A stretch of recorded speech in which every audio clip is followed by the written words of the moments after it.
मैंने हमेशा एक स्टेटमेंट सुनी है, जो रईस लोग होते हैं ना, वही गुरु जी के मंदिर जाते हैं। हम आप बाहर जाएं तो मर्सिडीज BMW ही खड़ी मिलती है। गुरुजी ने कभी ये नहीं कहा था कि हाँ यहाँ पे सिर्फ रईस लोग आएंगे, उन्होंने इकट्ठे किया था। मैं सोसाइटी की बात कर, 10 साल की बच्ची के साथ रेप हो रहा है, 5 साल बच्चा जल के मर गया। इन बच्चों के क्या कर्म होंगे कि भगवान उनके साथ इतना गलत कर। को आपके कर्मास का असली पता चलता है जब हमारा तो इंडिया तो पूरा वेस्टर्न कल्चर वैसे ही अडेप्ट कर रही है। लेकिन ये इंडिया नहीं सोच रहा कि जो वेस्टर्न है वो आप लोग अडेप्ट कर रहे हैं। आप वृंदावन जाओ, इस्कॉन टेम्पल जाओ, किस तरीके से भक्ति हो रही होती है। आज हर कोई 2-2 महीने की क्रैश कोर्स करके एस्ट्रोलॉजर बन रहा है, टैरो रीडिंग कर रहे हैं। 2 महीने के अंदर आपके अंदर इतनी ताकत आ गई कि आप सामने वाले का फ्यूचर प्रिडिक्ट कर सकते हो। शिव जी का तांडव है, क्या सिंबलाइज करता है, क्या ट्रांसफॉर्मेशन लाता है एक इंसान की लाइफ। अभी तक इंसान अपने जीभ के स्वाद के लिए मांसाहारी था। एक वक्त ऐसा भी आएगा जब इंसान इंसान को भी खाए।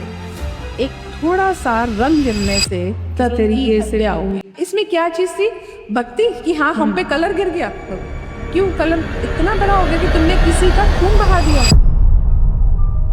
वहीं उनका एक दूसरा रूप है भोलेनाथ का। जी, तो क्या वो एक स्ट्रेंथ है कि लोग ट्रांसजेंडर्स को बहुत ज्यादा अलग करते हैं। अर्धनारीश्वर क्या है? शिव और शक्ति का भी। शिव मिलना आसान नहीं है। शिव पहले आपको तोड़ते हैं, फिर आपको गढ़ते हैं। में क्या सही तरीका होता है मैनिफेस्टेशन का? आपको गाड़ी लेनी है तो क्या आपने वो वर्डिंग्स यूनिवर्स में बोलना शुरू किया।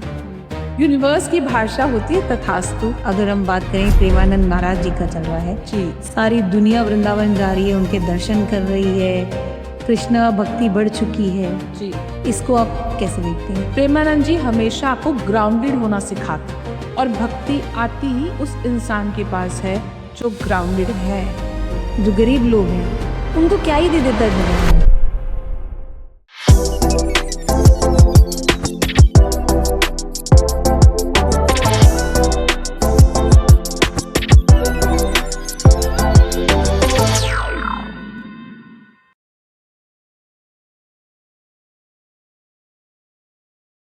हर Har Mahadev. Welcome back to our show coffee and filter. कभी आपने ऐसा सोचा है कि जो आपकी लाइफ में हो रहा है, क्या वो कहीं लिखा हुआ है या फिर जो आपने डिसाइड किया है वो होने वाला है? कई बार हम बात करते हैं एस्ट्रोलॉजी के बारे में, लेकिन आज तक किसी को समझ नहीं आ पाया क्या वो एक साइंस है, क्या वो बिलीफ है, या क्या वो साइकोलॉजी है। लेकिन इन चीज़ों का आंसर हमें आज तक नहीं मिल पाया है। लेकिन मैंने सोचा कि क्यों ना आज हम एक ऐसे गेस्ट को बुलाएं जो कि एक एस्ट्रोलॉजर तो है ही हैं, बट वो प्रेडिक्शंस ऐसे ही नहीं करती हैं कि ये हो जाएगा या वो हो जाएगा, आपके आने वाले समय में दुनिया उथल पुथल हो जाएगी। नहीं, ये आपकी कुंडली देखती हैं, आपके नक्षत्र देखती हैं, सब देखती हैं, उसके बाद आपके बारे में बताती है। लेकिन ये जो रीएश्योरेंस है आपको सिर्फ धैर्य देती है या आपकी ज़िंदगी में बदलाव लेके आती है? हम इन्हीं बातों के लिए जानने के लिए welcome to my show Geetu ji. Thank you so much, आपने हमें टाइम दिया और आप हमारे शो में आए कॉफ़ी एंड फिल्टर। महादेव, हर हर महादेव। पहले तो मैं क्वेश्चन ही ये है इनको कि मैंने इनको आते ही इन्होंने मुझे बोला कि आपके शो का नाम है कॉफ़ी अनफिल्टर। जी, तो यहाँ पे बातें भी अनफिल्टर्ड होनी चाहिए। बिल्कुल। जिंदगी हमारी अनफिल्टर्ड है तो बातें भी अनफिल्टर्ड भी होनी चाहिए। आप मुझे पहले थोड़ा अपने बारे में बताएं। अपने बारे में बताऊं तो महादेव की कृपा से मैं महादेव ने चुना है मुझे इस विद्या के लिए जिसको मैं एस्ट्रोलॉजी कहती हूँ। तो मैं अपने नाम के आगे सिर्फ गीतू परमार नहीं लगाती, उनका दिया हुआ आशीर्वाद है कि एक एस्ट्रोलॉजर, एक स्पिरिचुअल हीलर और महादेव की भक्त, ये मेरा एक आइडेंटिटी है जी। क्योंकि मैं सिर्फ एस्ट्रोलॉजी इसलिए नहीं कहती कि अगर आप परमात्मा से कनेक्ट नहीं हो तो आप एक एस्ट्रोलॉजर बन ही नहीं सकते। तो इसलिए अगर मुझे कोई कहता है कि आप एस्ट्रोलॉजर हो तो मैं उसके साथ कहती हूँ कि मैं एस्ट्रोलॉजर हूँ, लेकिन उससे पहले मैं महादेव की भक्त हुई। तो ये मेरी आइडेंटिटी है।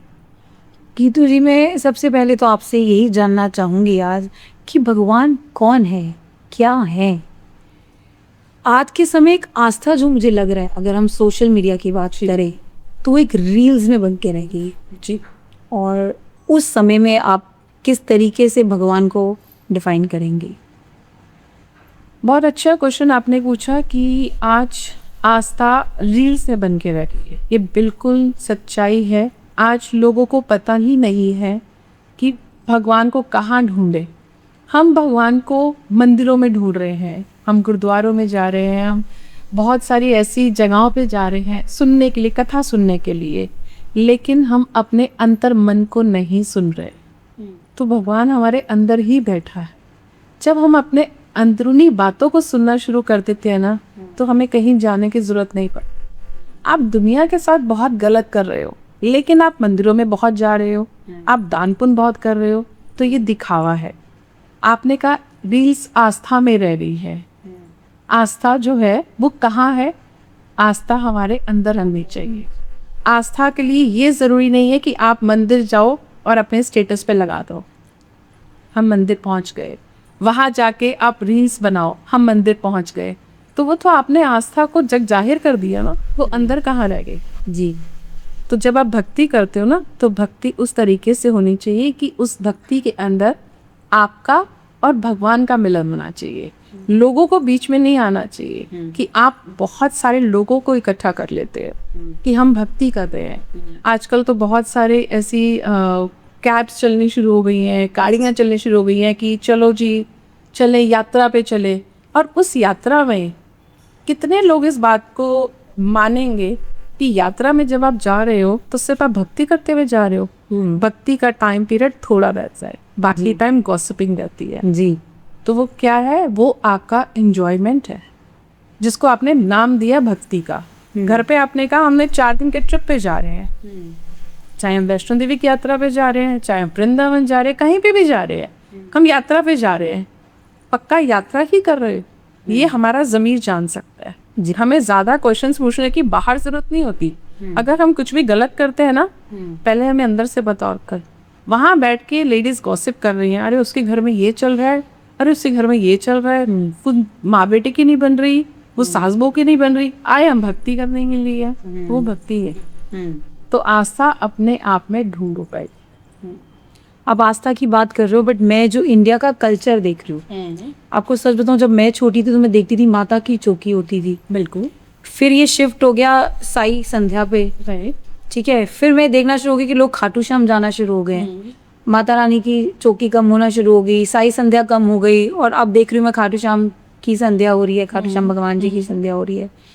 तो क्या हमारे जो इंडिया का कल्चर है वो भगवान को भी चेंज करता रहता है, और या फिर हम एक देखा देखी में एक दूसरे को बस फॉलो कर रहे हैं? देखो मैं आपको बताऊं, हम ना जब हमारे पास कोई चीज़ होती है ना, हम उसकी कीमत नहीं जानते हैं, और जब वो हमारे पास नहीं होती ना, तब हमें बहुत कीमत बताओ। हम लोग इस पावन धरती पर जन्म लिया है हम लोगों ने, जो कि जिसको हम भारत माता कहते हैं।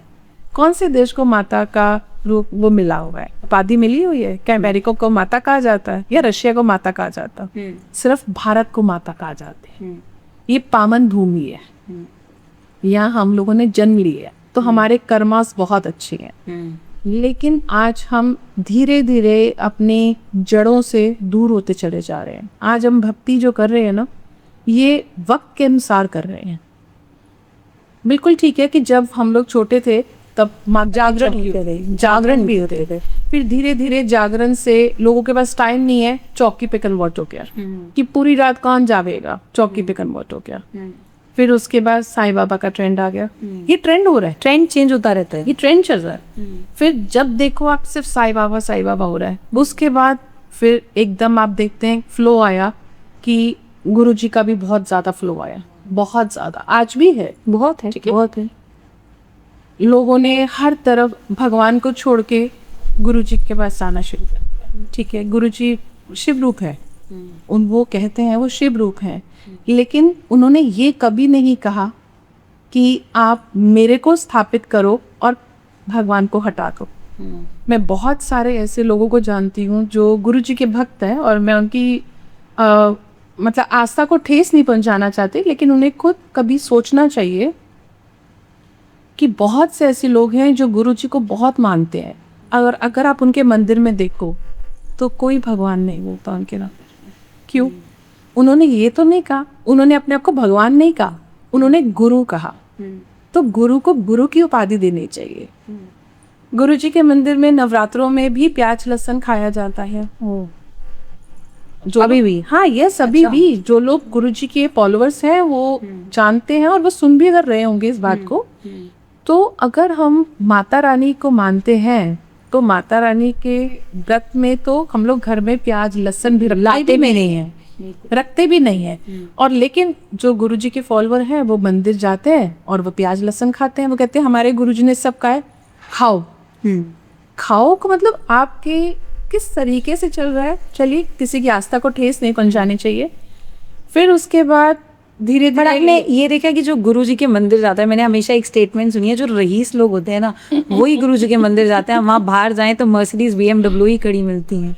ये आपने मेरे मुंह की बात छीनी है, और बहुत अच्छी बात है, क्योंकि आपका चैनल भी अनफिल्टर्ड है, तो अनफिल्टर्ड ही बात होनी चाहिए।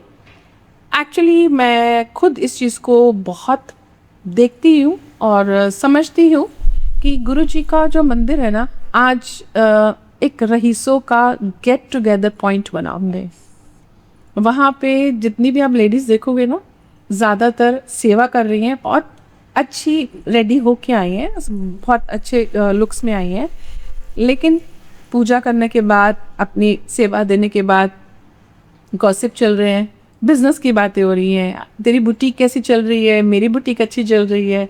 तो ये चीज़ें हैं वहाँ पे। शायद जो थोड़े से लो लोग हैं उनको इतनी वैल्यूज़ नहीं दी जा, जो मैंने इस चीज़ को समझा है।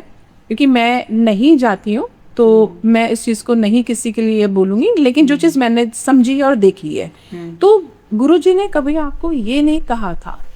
अगर आज ये चीज़ें चल रही हैं तो वो संस्था कर रही है, जो उनको फॉलो कर रहे हैं उसमें उनकी गलती भी नहीं है, क्योंकि वो वही चीज़ फॉलो कर रहे हैं जो उनको वहाँ देखने को मिल गई है। तो गुरुजी ने कभी ये नहीं कहा था कि हाँ यहाँ पे सिर्फ रईस लोग आएंगे और यहाँ पे आप इस तरीके से बंद किया और बड़ी बड़ी गाड़ियों में आओ और ऐसा करो। उन्होंने ये नहीं कहा था, उन्होंने इकट्ठे किया था। तो वो आप संस्था की कमी है और आप लोगों की कमी है, जो आप गलत होते हुए भी उसको आवाज नहीं उठा रहे। नहीं, बिल्कुल, अगर कोई चीज गलत हो रही है तो आपको आवाज उठानी चाहिए, ये गलत है। अगर आप आवाज नहीं उठा रहे हो, आपको लग रहा है अरे मेरा तो काम चल रहा है ना, मुझे क्या जरूरत है, तो फिर ठीक है, फिर आंख बंद करके तो फिर चल ही रहे, सब कुछ चल रहा है। बहुत सारी चीजें ऐसी हो रही हैं और बहुत लोग मानते हैं लेकिन बोलने की हिम्मत नहीं रखते। उनको लगता है हमें क्या जरूरत है, हम क्यों अपना खराब करें। आज धीरे धीरे ना लोग स्वार्थी हो रहे हैं, तो उनको लगता है कि मैं क्यों अपना खराब करूं, मेरा तो अच्छा चल रहा है ना।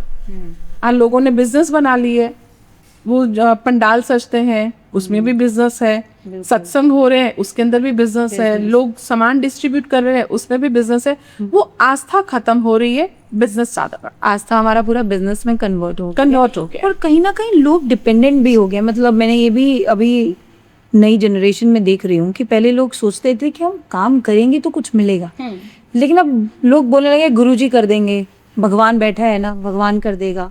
तो ये जो डिपेंडेंसी है, क्या ये वक्त के साथ ज़्यादा बढ़ती जा रही है? क्योंकि जिस तरीके से सोशल मीडिया पे ट्रेंड्स, रील, आप ये कर लोगे तो आपकी लाइफ में ये हो जाएगा, उसको देखते हुए ये देखो होता क्या है कि हमारा ना माइंड, सबकॉन्शियस जो माइंड होता है ना, वो वही करता है, वही देखता है जो हम चाहते हैं।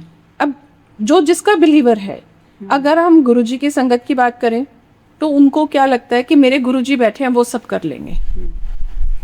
अगर उनके ऊपर कुछ अनहोनी हुई, उनके साथ कुछ बुरा वक्त आया, लेकिन वो उसमें कहते हैं कि गुरुजी ने सोच रखा होगा, वो उन्होंने अपने माइंड को कमांड वैसे दे दी। तो इसमें ठीक है, वो उनका बिलीव है, लेकिन कहीं ना कहीं हम लोग इस रास्ते पे गलत भी जा रहे हैं कि हर चीज बिना करे हुए नहीं मिलती। आप अगर एक बच्चा भी है, अगर वो पढ़ेगा नहीं, वो सोचेगा कि हाँ गुरुजी पास करा देंगे, तो गुरुजी कैसे पास कराएंगे। आप बच्चों के अंदर अधीरता लेके आ रहे, वहाँ पे आपने पेन टच करवा दिया या आपने जल ला दिया, अच्छा तो ये भी ले, गुरुजी ठीक करेंगे। आप बच्चे को ये भी सिखा सकते हो कि अपना कर्म कर, ये तेरे साथ ब्लेसिंग्स हैं। तो वो दोनों चीजें पैरेलल चलेंगी। अगर आप कहो कि सब कुछ गुरुजी करेंगे तो कैसे गुरुजी करेंगे सब कुछ? So you are a believer of karma. जैसे आपने मुझे बोला कि मैं कर्मास को मानती हूँ, बिल्कुल मैं कर्मास को मानती हूँ, क्योंकि जब तक आप अपने कर्मास को नहीं करते, अच्छे कर्मास नहीं करते, तब तक आप कितना भी कुछ कर लो, आप परमात्मा से कनेक्ट भी नहीं हो सकते। कौन सा इंसान है जो बुरे कर्म करके परमात्मा से कनेक्ट हो सकता है? तो अगर आपको भक्ति चाहिए तो सबसे पहले आपको अपने कर्मास के काम करना पड़ेगा। आपके कर्मास अच्छे हैं तो आप परमात्मा से भी कनेक्ट होगे। आप डिफाइन कर रहे हो कर्मा को परमात्मा से कनेक्ट करने का। जी। बट अगर मैं सोसाइटी की बात करूं, मैं देखती हूँ कि 10 साल की बच्ची के साथ रेप हो रहा है जी। 5 साल बच्चा जल के मर गया। जी। इन बच्चों के क्या कर्म होंगे कि भगवान उनके साथ इतना गलत कर रहा है? देखो, क्या कर्मास होंगे ऐसा नहीं है कि आपने इंस्टेंट कर्म किए और इंस्टेंट आपको रिजल्ट मिला। पूर्व कर्मास भी होंगे, और जो उस इंसान इनके साथ ये कर्म करता है उसका और उनका कहीं ना कहीं कनेक्शन होगा। ऐसा नहीं हो सकता, क्योंकि लाखों की दुनिया में उस इंसान को वही क्यों मिला?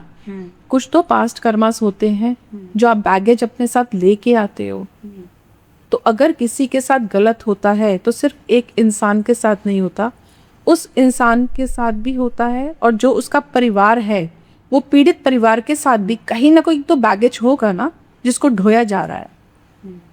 तो ये चीजें होती है। ये सब कैसे पता चल सकता है कि क्या बैगेज है, किस फैमिली मेंबर का वो बैगेज है जो उन बच्चों को मिल रहा है या घर के नए जनरेशन को मिल रहा है? देखो, इस विद्या के अंदर ना बहुत सारी मोडालिटीज होती हैं, और सबसे बड़ी बात तो ये है कि जब हम अपने बच्चों को शिक्षा देते हैं ना, तब हम बहुत सारी शिक्षाएं ऐसी देते हैं कि आपको अच्छे कर्म करने हैं, आपको किसी का गलत नहीं करना, एथिक्स सिखाए जाते हैं, बहुत सारी चीजें सिखाई जाती हैं। लेकिन हमने सिखाया, जरूरी नहीं है कि बच्चे ने उसको अडेप्ट भी किया। कौन से माँ बाप अपने बच्चों को ये चीज सिखाते हैं कि बड़े होके आप ड्रिंक करो, बड़े होके आप गलत काम करो? कोई माँ बाप नहीं सिखाएगा। लेकिन उसके बावजूद भी अगर वो इंसान बड़े होने के बाद सारे गलत कर्मों में लिप्त है, तो उसमें कहीं ना कहीं दोष उसके कर्मास का है, और कहीं ना कहीं करनी उस माता पिता की भी है जो उन्हें भोगनी है इस रूप में। तो वो आप सिर्फ ये नहीं कह सकते ना कि हम किसके कर्मास को चेक करें, वो इंटरकनेक्टेड है सब कुछ। वो माँ बाप जिन्होंने जन्म दिया, बहुत से घर ऐसे होते हैं कि जहाँ पे घर के अंदर कोई भी गलत काम नहीं किया जाता, कोई नॉनवेज नहीं आता, कोई ड्रिंक नहीं होती, पूजा पाठ होता है, सब कुछ होता है। लेकिन उस घर के अंदर ऐसा बच्चा जन्म लेता है, जब वो अपनी ग्रोथ पे आता है वो सारे गलत काम करता है। तो उसमें आप क्या कहोगे, गलती माँ बाप की है या गलती बच्चे की है? मैं गलती दोनों की नहीं है, वो दोनों के पास्ट कर्मास हैं जो माँ बाप को भुगतने हैं और इस बच्चे के द्वारा भुगतने हैं। किसी भी पिता या माता को सबसे ज्यादा चोट कहाँ से लगती है? उसके बच्चों के पास। तो अगर वो बहुत कुछ जिंदगी में उन्होंने अचीव कर लिया, बच्चे को अच्छी परवरिश दे दी, बच्चे ने अच्छा स्कूलिंग कर लिया, सब कुछ कर लिया, उन्होंने अपनी तरफ से बच्चे को प्रॉपर तैयार कर दिया अपने फ्यूचर के लिए कि हाँ, आज हम किसी के साथ बच्चों को अगर पाल रहे हैं तो ये कहना गलत नहीं है कि आप अपने स्वार्थ के लिए पाल रहे हो, कि आप अपना फ्यूचर सिक्योर कर रहे हो। सही बात। ऐसा कोई भी माँ बाप नहीं है जो सिर्फ कहे कि हाँ मैं अपने फ्यूचर के लिए नहीं पालता। ये तो फिर झूठ बात है। सही। हर इंसान अपनी सिक्योरिटी के लिए चलता है। माँ बाप ने बड़ा किया, उनकी हर ख्वाहिशें पूरी की, लेकिन बच्चे ने बड़ा होने के बाद उन्हीं माँ बाप को वृद्धाश्रम में भेज दिया। देखते हो ना आप? हाँ, बिल्कुल कॉमन हो गई है। क्यों भेजा? क्योंकि आने वाली लड़की ने कहा मैं तेरे माँ बाप के साथ नहीं रह सकती। जिस बच्चे ने 20-25 साल अपने माँ बाप के साथ बिताए, वो आने वाली लड़की के 2 साल बाद भी अगर उसने कहा अपने माँ बाप को वृद्धाश्रम भेज दे, वो बच्चा भेज देता है, तो कहीं ना कहीं उन चारों का कनेक्शन है। तो वो परमात्मा ने उन्हें इस धरती पर भेजा कि अब अपने कर्म भोगो। ऐसा नहीं होता कि आप बहुत अच्छे कर्म करके आप अभी अच्छे कर रहे हो, आपको नहीं पता ना कि आपने पहले क्या कर्म की है। तो सबकी अपनी गणना है।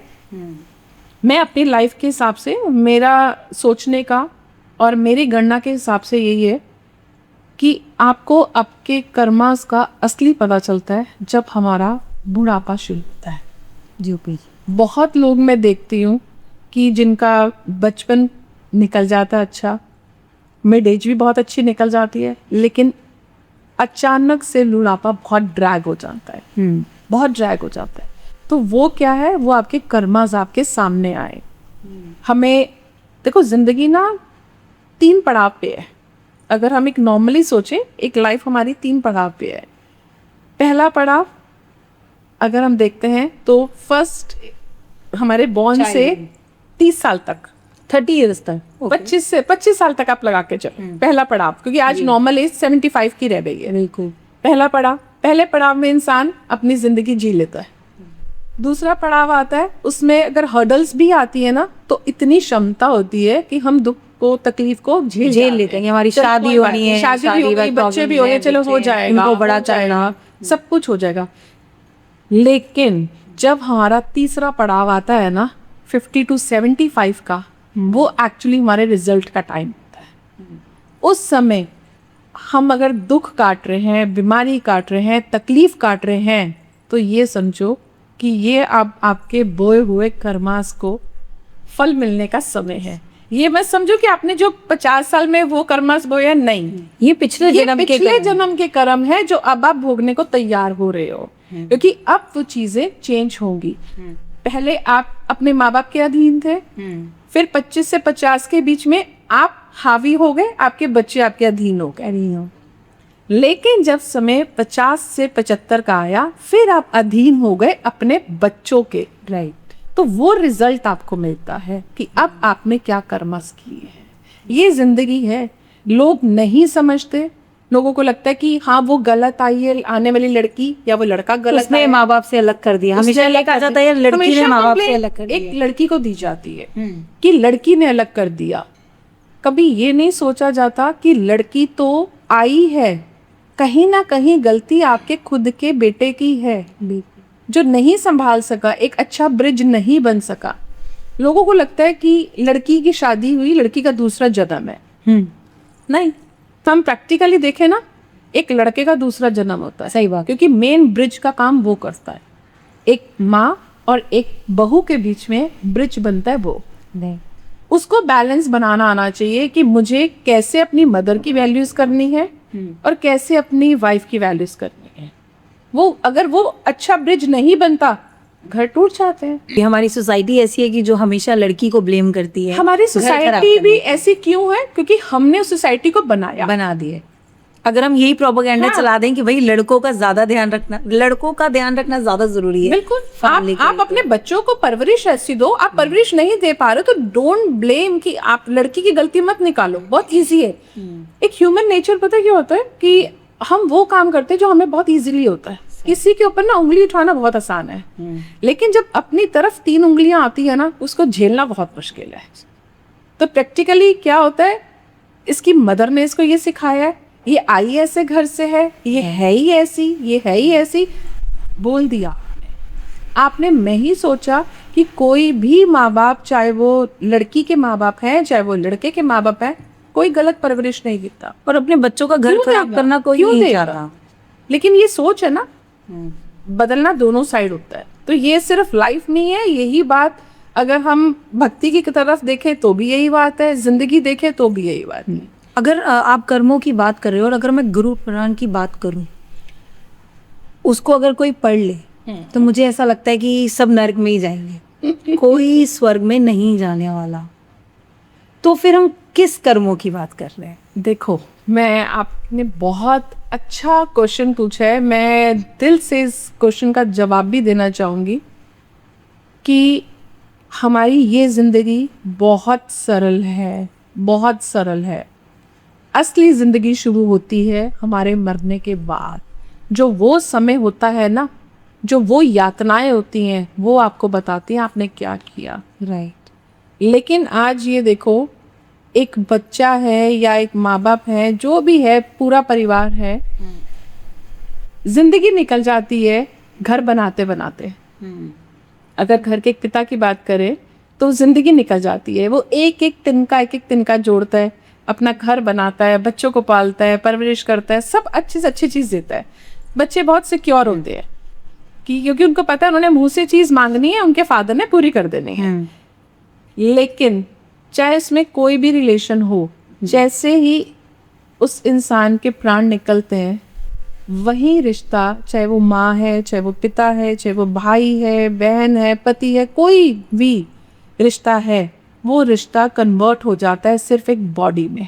यस, मेरा यही पूछना चाह रही थी मैं कि एक दिन पहले वो हम उनको सबसे ज़्यादा प्यार करते हैं, सबसे ज़्यादा मानते हैं, लेकिन वही जैसी क्रिमेशन ग्राउंड में जाते हैं हम क्या कहते हैं, हमने डेड बॉडी जला दी। आप क्रिमेशन की तो छोड़ो, जैसे ही प्राण निकलते हैं ना, जैसे ही निकलते हैं उसी टाइम सब जगह फ़ोन हो जाते हैं कि डेड बॉडी इतने बजे निकालनी है। कोई बोलता है मम्मी इतने बजे निकालनी है, या किसी के पापा इतने बजे निकालने हैं, किसी का भाई निकालना है। नो, वो आइडेंटिटी जो आपने कमाई वो कन्वर्ट हो गई बॉडी में, कि बॉडी इतने बजे निकलेगी। मैसेजेस जा रहे हैं, सब जगह कॉल्स जा रही हैं, वो चीज़ें क्या है, वो आपका रिश्ता वहीं ख़त्म। वहाँ से समझ में आता है कि आपने क्या करा है। और आज लोग इतने ज़्यादा सोशल हो चुके हैं या इतने ज़्यादा बिजी हो चुके हैं कि कोई तेरा दिन भी नहीं निकालता, वक्त नहीं है किसी के पास। सब भाग रहे हैं पैसे के पीछे, किसी का कितना भी कोई अजीज हो नहीं निकालता वो। हार्डली कितने दिन, तीसरे चौथे दिन चौथे के साथ क्रिया करती, सब कुछ ये खत्म, रिचुअल्स खत्म। जिस इंसान ने जिंदगी निकाल दी बनाते बनाते, तुमने तो 4 दिन में उसको भगा दिया, सब खत्म। उसके बाद वो कहाँ रह गया, सिर्फ एक फोटोग्राफ में, या जो बहुत यादों close है, में, बस यादों जो हैं, बहुत क्लोज है, images हैं। जो बहुत क्लोज है। देखो यादों में भी अगर हम प्रैक्टिकली बात करें ना, यादों में भी उनके रहता है ज्यादा टाइम, वो जो जब तक उसका कोई दूसरा सब्स्टिट्यूट नहीं मिलता। ये नहीं है कि सब्स्टिट्यूट आपने सिर्फ मेल या फीमेल में देखना है। सब्स्टिट्यूट मीन्स अगर घर के अंदर चीजें ठीक हो जाती हैं, जैसे घर के अंदर किसी के फादर की डेथ हुई, बहुत क्लोज हैं सब लोग, बहुत ज़्यादा क्लोज हैं, बट ऑब्वियस अपने फादर से क्लोज होंगे। उनकी मदर उतना टाइम बहुत अकेला फील करेगी जब तक घर के अंदर कोई छोटा बच्चा नहीं आएगा। जैसे उनके बेटे की शादी हो गई है जी, तो वो उतना टाइम बहुत ज़्यादा फील करेंगी, हर पल रोएंगी। लेकिन जैसे ही एक छोटा बच्चा आ जाएगा, उसका वक्त उसके अंदर बीतना शुरू हो जाएगा, वो धीरे धीरे मेमोरीज कम होनी शुरू हो जाएगी। फिर आपको कभी कभी याद आना शुरू होगा, जैसे कोई फंक्शन ऐसा हो गया या रैंडम कोई चीज ऐसी दिन त्योहार हो गया, दिन त्योहार हो गया, तब। बहुत ज्यादा लगता है। लेकिन आप जो हर पल रो रहे हो, वो रोना कम हो जाएगा। तो ये प्रैक्टिकली है जिंदगी।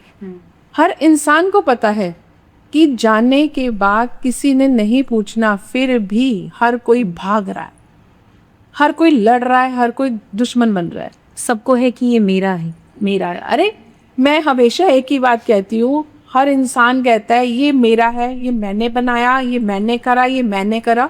अरे तुम्हारे पास या मेरे पास भी इतनी भी क्षमता, इतनी भी ताकत उस परमात्मा ने नहीं दे रखी कि हम अगला श्वास ले सके। सही। तो फिर मैं कहाँ से आ जाती है। आज मैं आपके साथ पॉडकास्ट पे बैठी हूँ, बात कर रही हूँ, इसमें मैं कहूँ कि मैं ये हूँ, मैं ये हूँ, अगले ही क्षण अगर मेरे प्राण निकल जाते हैं तो मैं क्या रही, शून्य। तो मैं जब तक इंसान से मैं नहीं जाएगी ना, तब तक कुछ हो ही नहीं सकता। और ये धीरे धीरे मैं बढ़ती चली जा रही है, क्योंकि आज लोगों को बहुत कुछ बहुत इजी मिलना शुरू हो गया। हम अगर सोशल मीडिया की भी बात करें ना, बहुत अच्छा प्लेटफॉर्म है, बहुत अच्छा प्लेटफॉर्म है, लेकिन हर सिक्के के 2 पहलू हैं। बिल्कुल। इस सिक्के ने क्या दिया, आपको फेम दिया, लेकिन इस सिक्के ने क्या दिया, आपको अपनों से दूर कर दिया। आज एक फैमिली के अंदर, एक परिवार के अंदर, एक कमरे के अंदर अगर 4 जने बैठे हैं ना, चारों अलग अलग ऐसे फोन चला रहे हैं, तो वो क्या है, एक छत के नीचे, एक कमरे के नीचे अंदर होने के बावजूद भी आप इकट्ठे नहीं आपके दिल दूर है। हम्म। पहले क्या होता था कि किसी का एक फोन कॉल भी आता था ना, ये तार भी जाती थी, लेटर भी जाती थी, तो एक्साइटमेंट होती पूरी थी, अरे फैमिली फोन से आया है। जब हम लोग अपनी एज में थे, जब मैं अपनी एज बताऊं, मेरे बचपन के टाइम पे गर्मी की छुट्टियां आती थी ना, तो एक्साइटमेंट होती थी। नानी हाउस मतलब हम लोग ये मई फर्स्ट वीक में इंतजार करते थे कि 15 मई आने वाली है, स्कूल की छुट्टियां आने वाली है, एक्साइटमेंट होती थी। आज कहाँ है, कोई रिश्ते हैं, कुछ नहीं है। तो धीरे धीरे धीरे धीरे दुनिया इतनी ज़्यादा बदलती जा रही है, रंग इतने बदलते जा रहे हैं क्योंकि हर चीज़ में पैसा आ चुका है। तो यानी कि मॉडर्न टाइम जो हम कहते हैं 21वीं सदी चल रही है, इसमें जो हमारे पाप सिंस हैं वो सब बढ़ते जा रहे हैं। ये और बढ़ेंगे, ये बिना बताए ही बढ़ रहे हैं। ये बढ़ेंगे और बढ़ेंगे।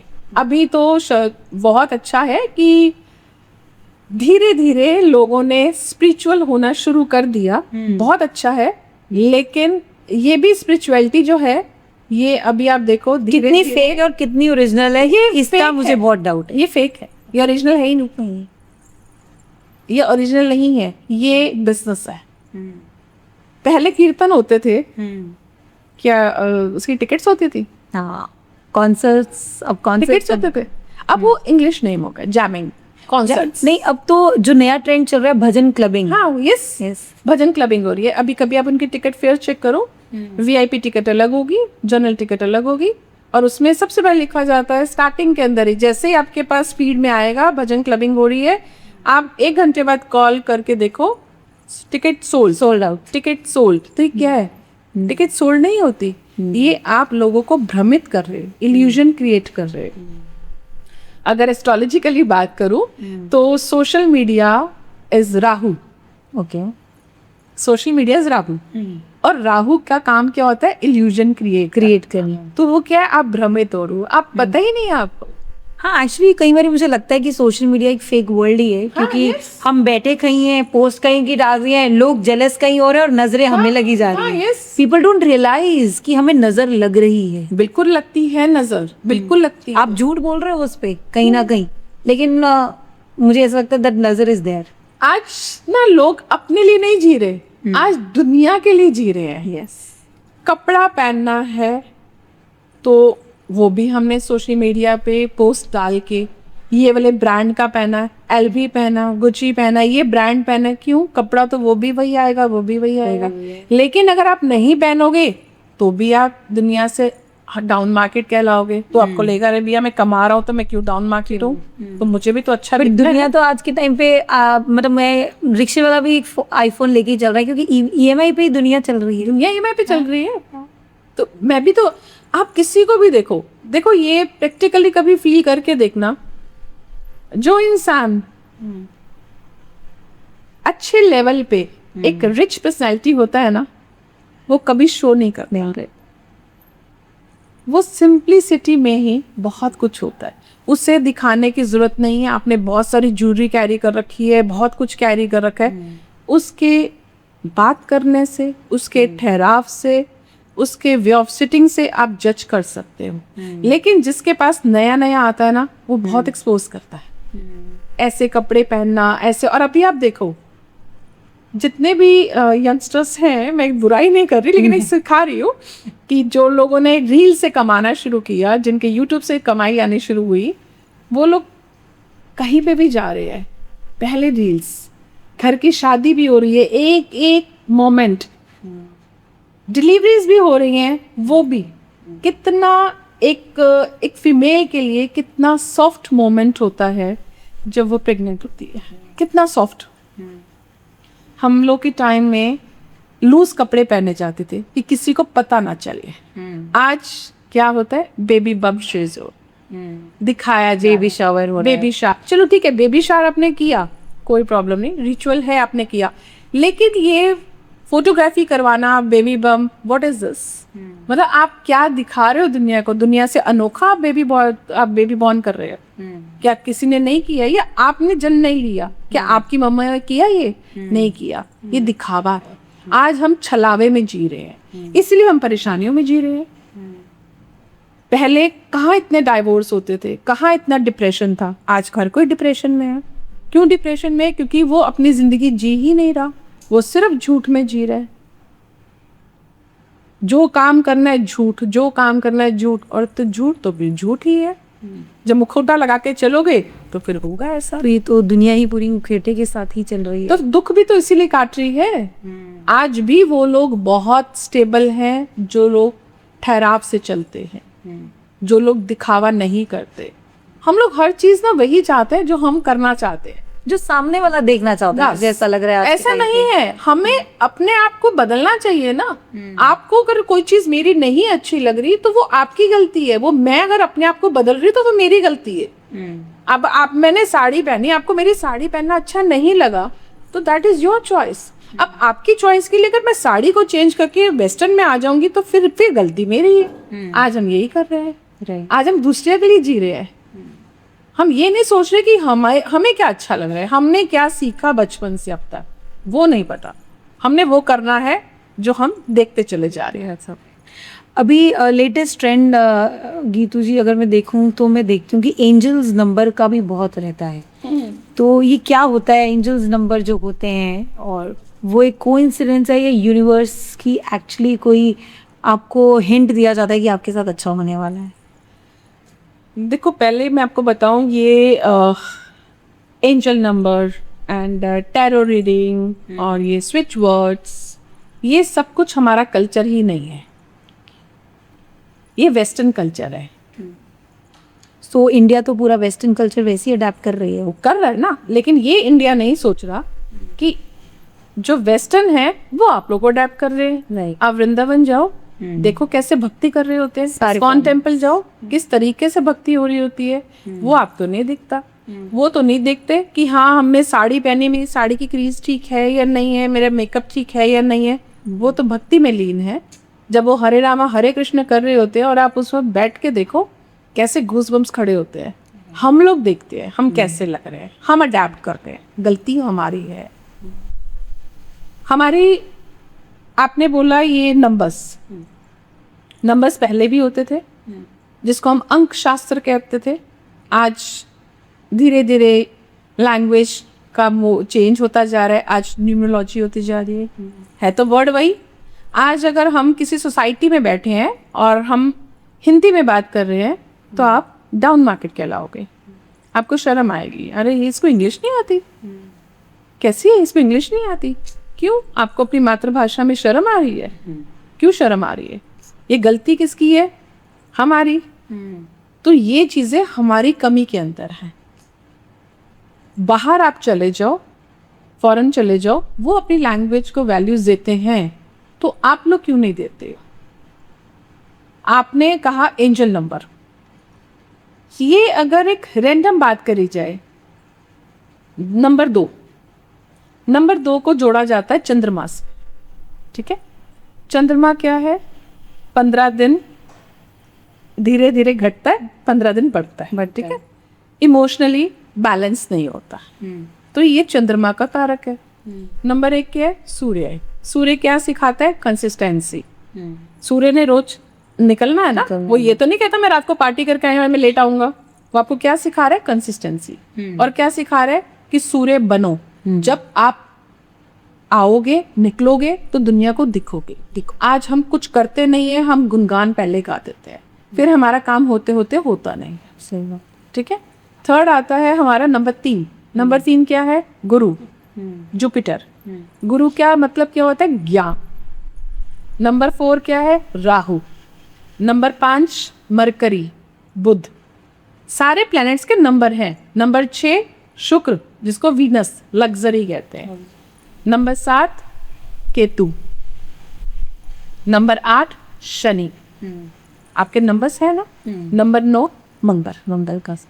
ये नंबर्स हैं, ये हमारे पराशरी ज्योतिष में है। ठीक है, आज वर्जन चेंज हो गया। आज क्या है?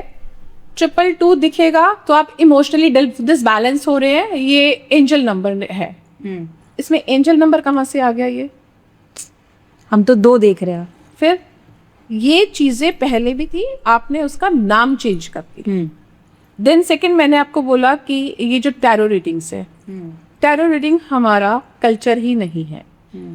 कौन से, आज से 20 साल पहले, 15 साल पहले चले जाओ, 20 छोड़ दे, 15 साल पहले चले जाओ, कौन थे टैरो रीडर्स? कभी सुना था? नहीं सुना। आज हर कोई 2-2 महीने की क्रैश कोर्स करके एस्ट्रोलॉजर बन रहा है, टैरो रीडिंग कर रहे हैं। 2 महीने के अंदर आपके अंदर इतनी ताकत आ गई कि आप सामने वाले का फ्यूचर प्रिडिक्ट कर सकते हो। क्यों? तो ये करवाने वाले की गलती है कि आप उसके कहे अनुसार चल रहे हो। जी मेरे कार्ड में ये निकल आया, स्वॉर्ड निकल आया, और क्या निकल आया पता नहीं, मैं तो बिलीव नहीं करती। और मैं बहुत अगेंस्ट हूँ इस चीज के लिए, क्योंकि मैं शिव भक्त हूँ और मुझे तो बिल्कुल समझ में ही नहीं आता ये टैरो रीडिंग्स होती क्या है। आप कैसे प्रिडिक्ट कर सकते हो? अगर आपको इतना ही है, इतना ही आपको कार्ड्स पढ़ने का शौक है, तो हमारे महादेव की दी हुई विद्या है ना, रमल विद्या, पढ़ के दिखाओ, बनो उतने उस काबिल। आप 2-2 महीने कोर्स करके किसी का भी फ्यूचर प्रिडिक्ट कर रहे हो, लोगों को मिस गाइड करते हो। जो लोग टैरो रीडिंग करते हैं या जो लोग उनके पास जाते हैं, वो तो पूरा एक ब्लाइंड फेथ करके जा रहे हैं। और सामने वाले ने कह दिया तुम्हारे ये 3 साइंस आए हैं, ये स्वॉर्ड्स आया है, ये आया है, राजा की पिक्चर आई है, क्या आया है, उसने अच्छा कह दिया तो अब बस आप एक्साइटेड, अरे यार बहुत बढ़िया कहा है। उसने खराब कह दिया, आपने अंतर ले लिया, हाँ अब तो मेरा टाइम खराब आएगा। वो अगर बाय चांस कोई चीज़ ऐसी हुई भी तो आपको क्या लगा, अरे उन्होंने बोला था ना ऐसा होना है। आपके माइंड ने कमांड कर दी, हो गया। आप दूसरों से बात करोगे, अरे यार मैं उस टैरो रीडर के पास गया, उसने बहुत सही बताया। तो ये कहीं ना कहीं 2 से 3 आते चले गए। मैं समझ रही हूँ, तो ये साइकोलॉजिकल गेम हो चुकी है। आप सामने मतलब अगर हम तो जा रहे हैं एज एन आंसर लेने के लिए, किसी भी टैरो कार्ड रीडर हो या एस्ट्रोलॉजर हो, हम जा रहे हैं कि हमारे कोई प्रॉब्लम चल रही है, हम उसका आंसर लेने जा रहे हैं, राइट। बट हमारी तो साइकोलॉजी के साथ खेलने लग गए लोग, बिल्कुल खेल रहे हैं। और यही रील्स पे भी यही चल रहा है। चलो ये टैरो रीडर की बात तो छोड़ते हैं, आप एस्ट्रोलॉजर की बात कर लो। मैं भी एक एस्ट्रोलॉजर हूँ। बट अभी कहीं ना कहीं अभी एक उमंग जी है, मैं उनकी रील्स देखती रहती हूँ कि Yes, डॉक्टर वाई राखी के अगेंस्ट, और कितने बड़े एस्ट्रोलॉजर्स हैं जिनके अगेंस्ट वो बोल रहे हैं ऑलरेडी। और मैं सच बताऊं, मुझे उस इंसान में कोई गलती नजर नहीं आ। कल को अगर वो मेरे भी कोई वीडियो रोस्ट कर देते हैं ना, मुझे तब भी तकलीफ नहीं होगी। अगर उनको मेरे में भी कोई कमी लिखेगी, अगर मैं भी रील्स बना रही हूँ और मेरी किसी रील में उन्होंने रोस्ट कर दिया, उसके बावजूद भी मैं उनको अप्रिशिएट करूंगी, क्योंकि सीखने की कभी कोई उम्र नहीं होती।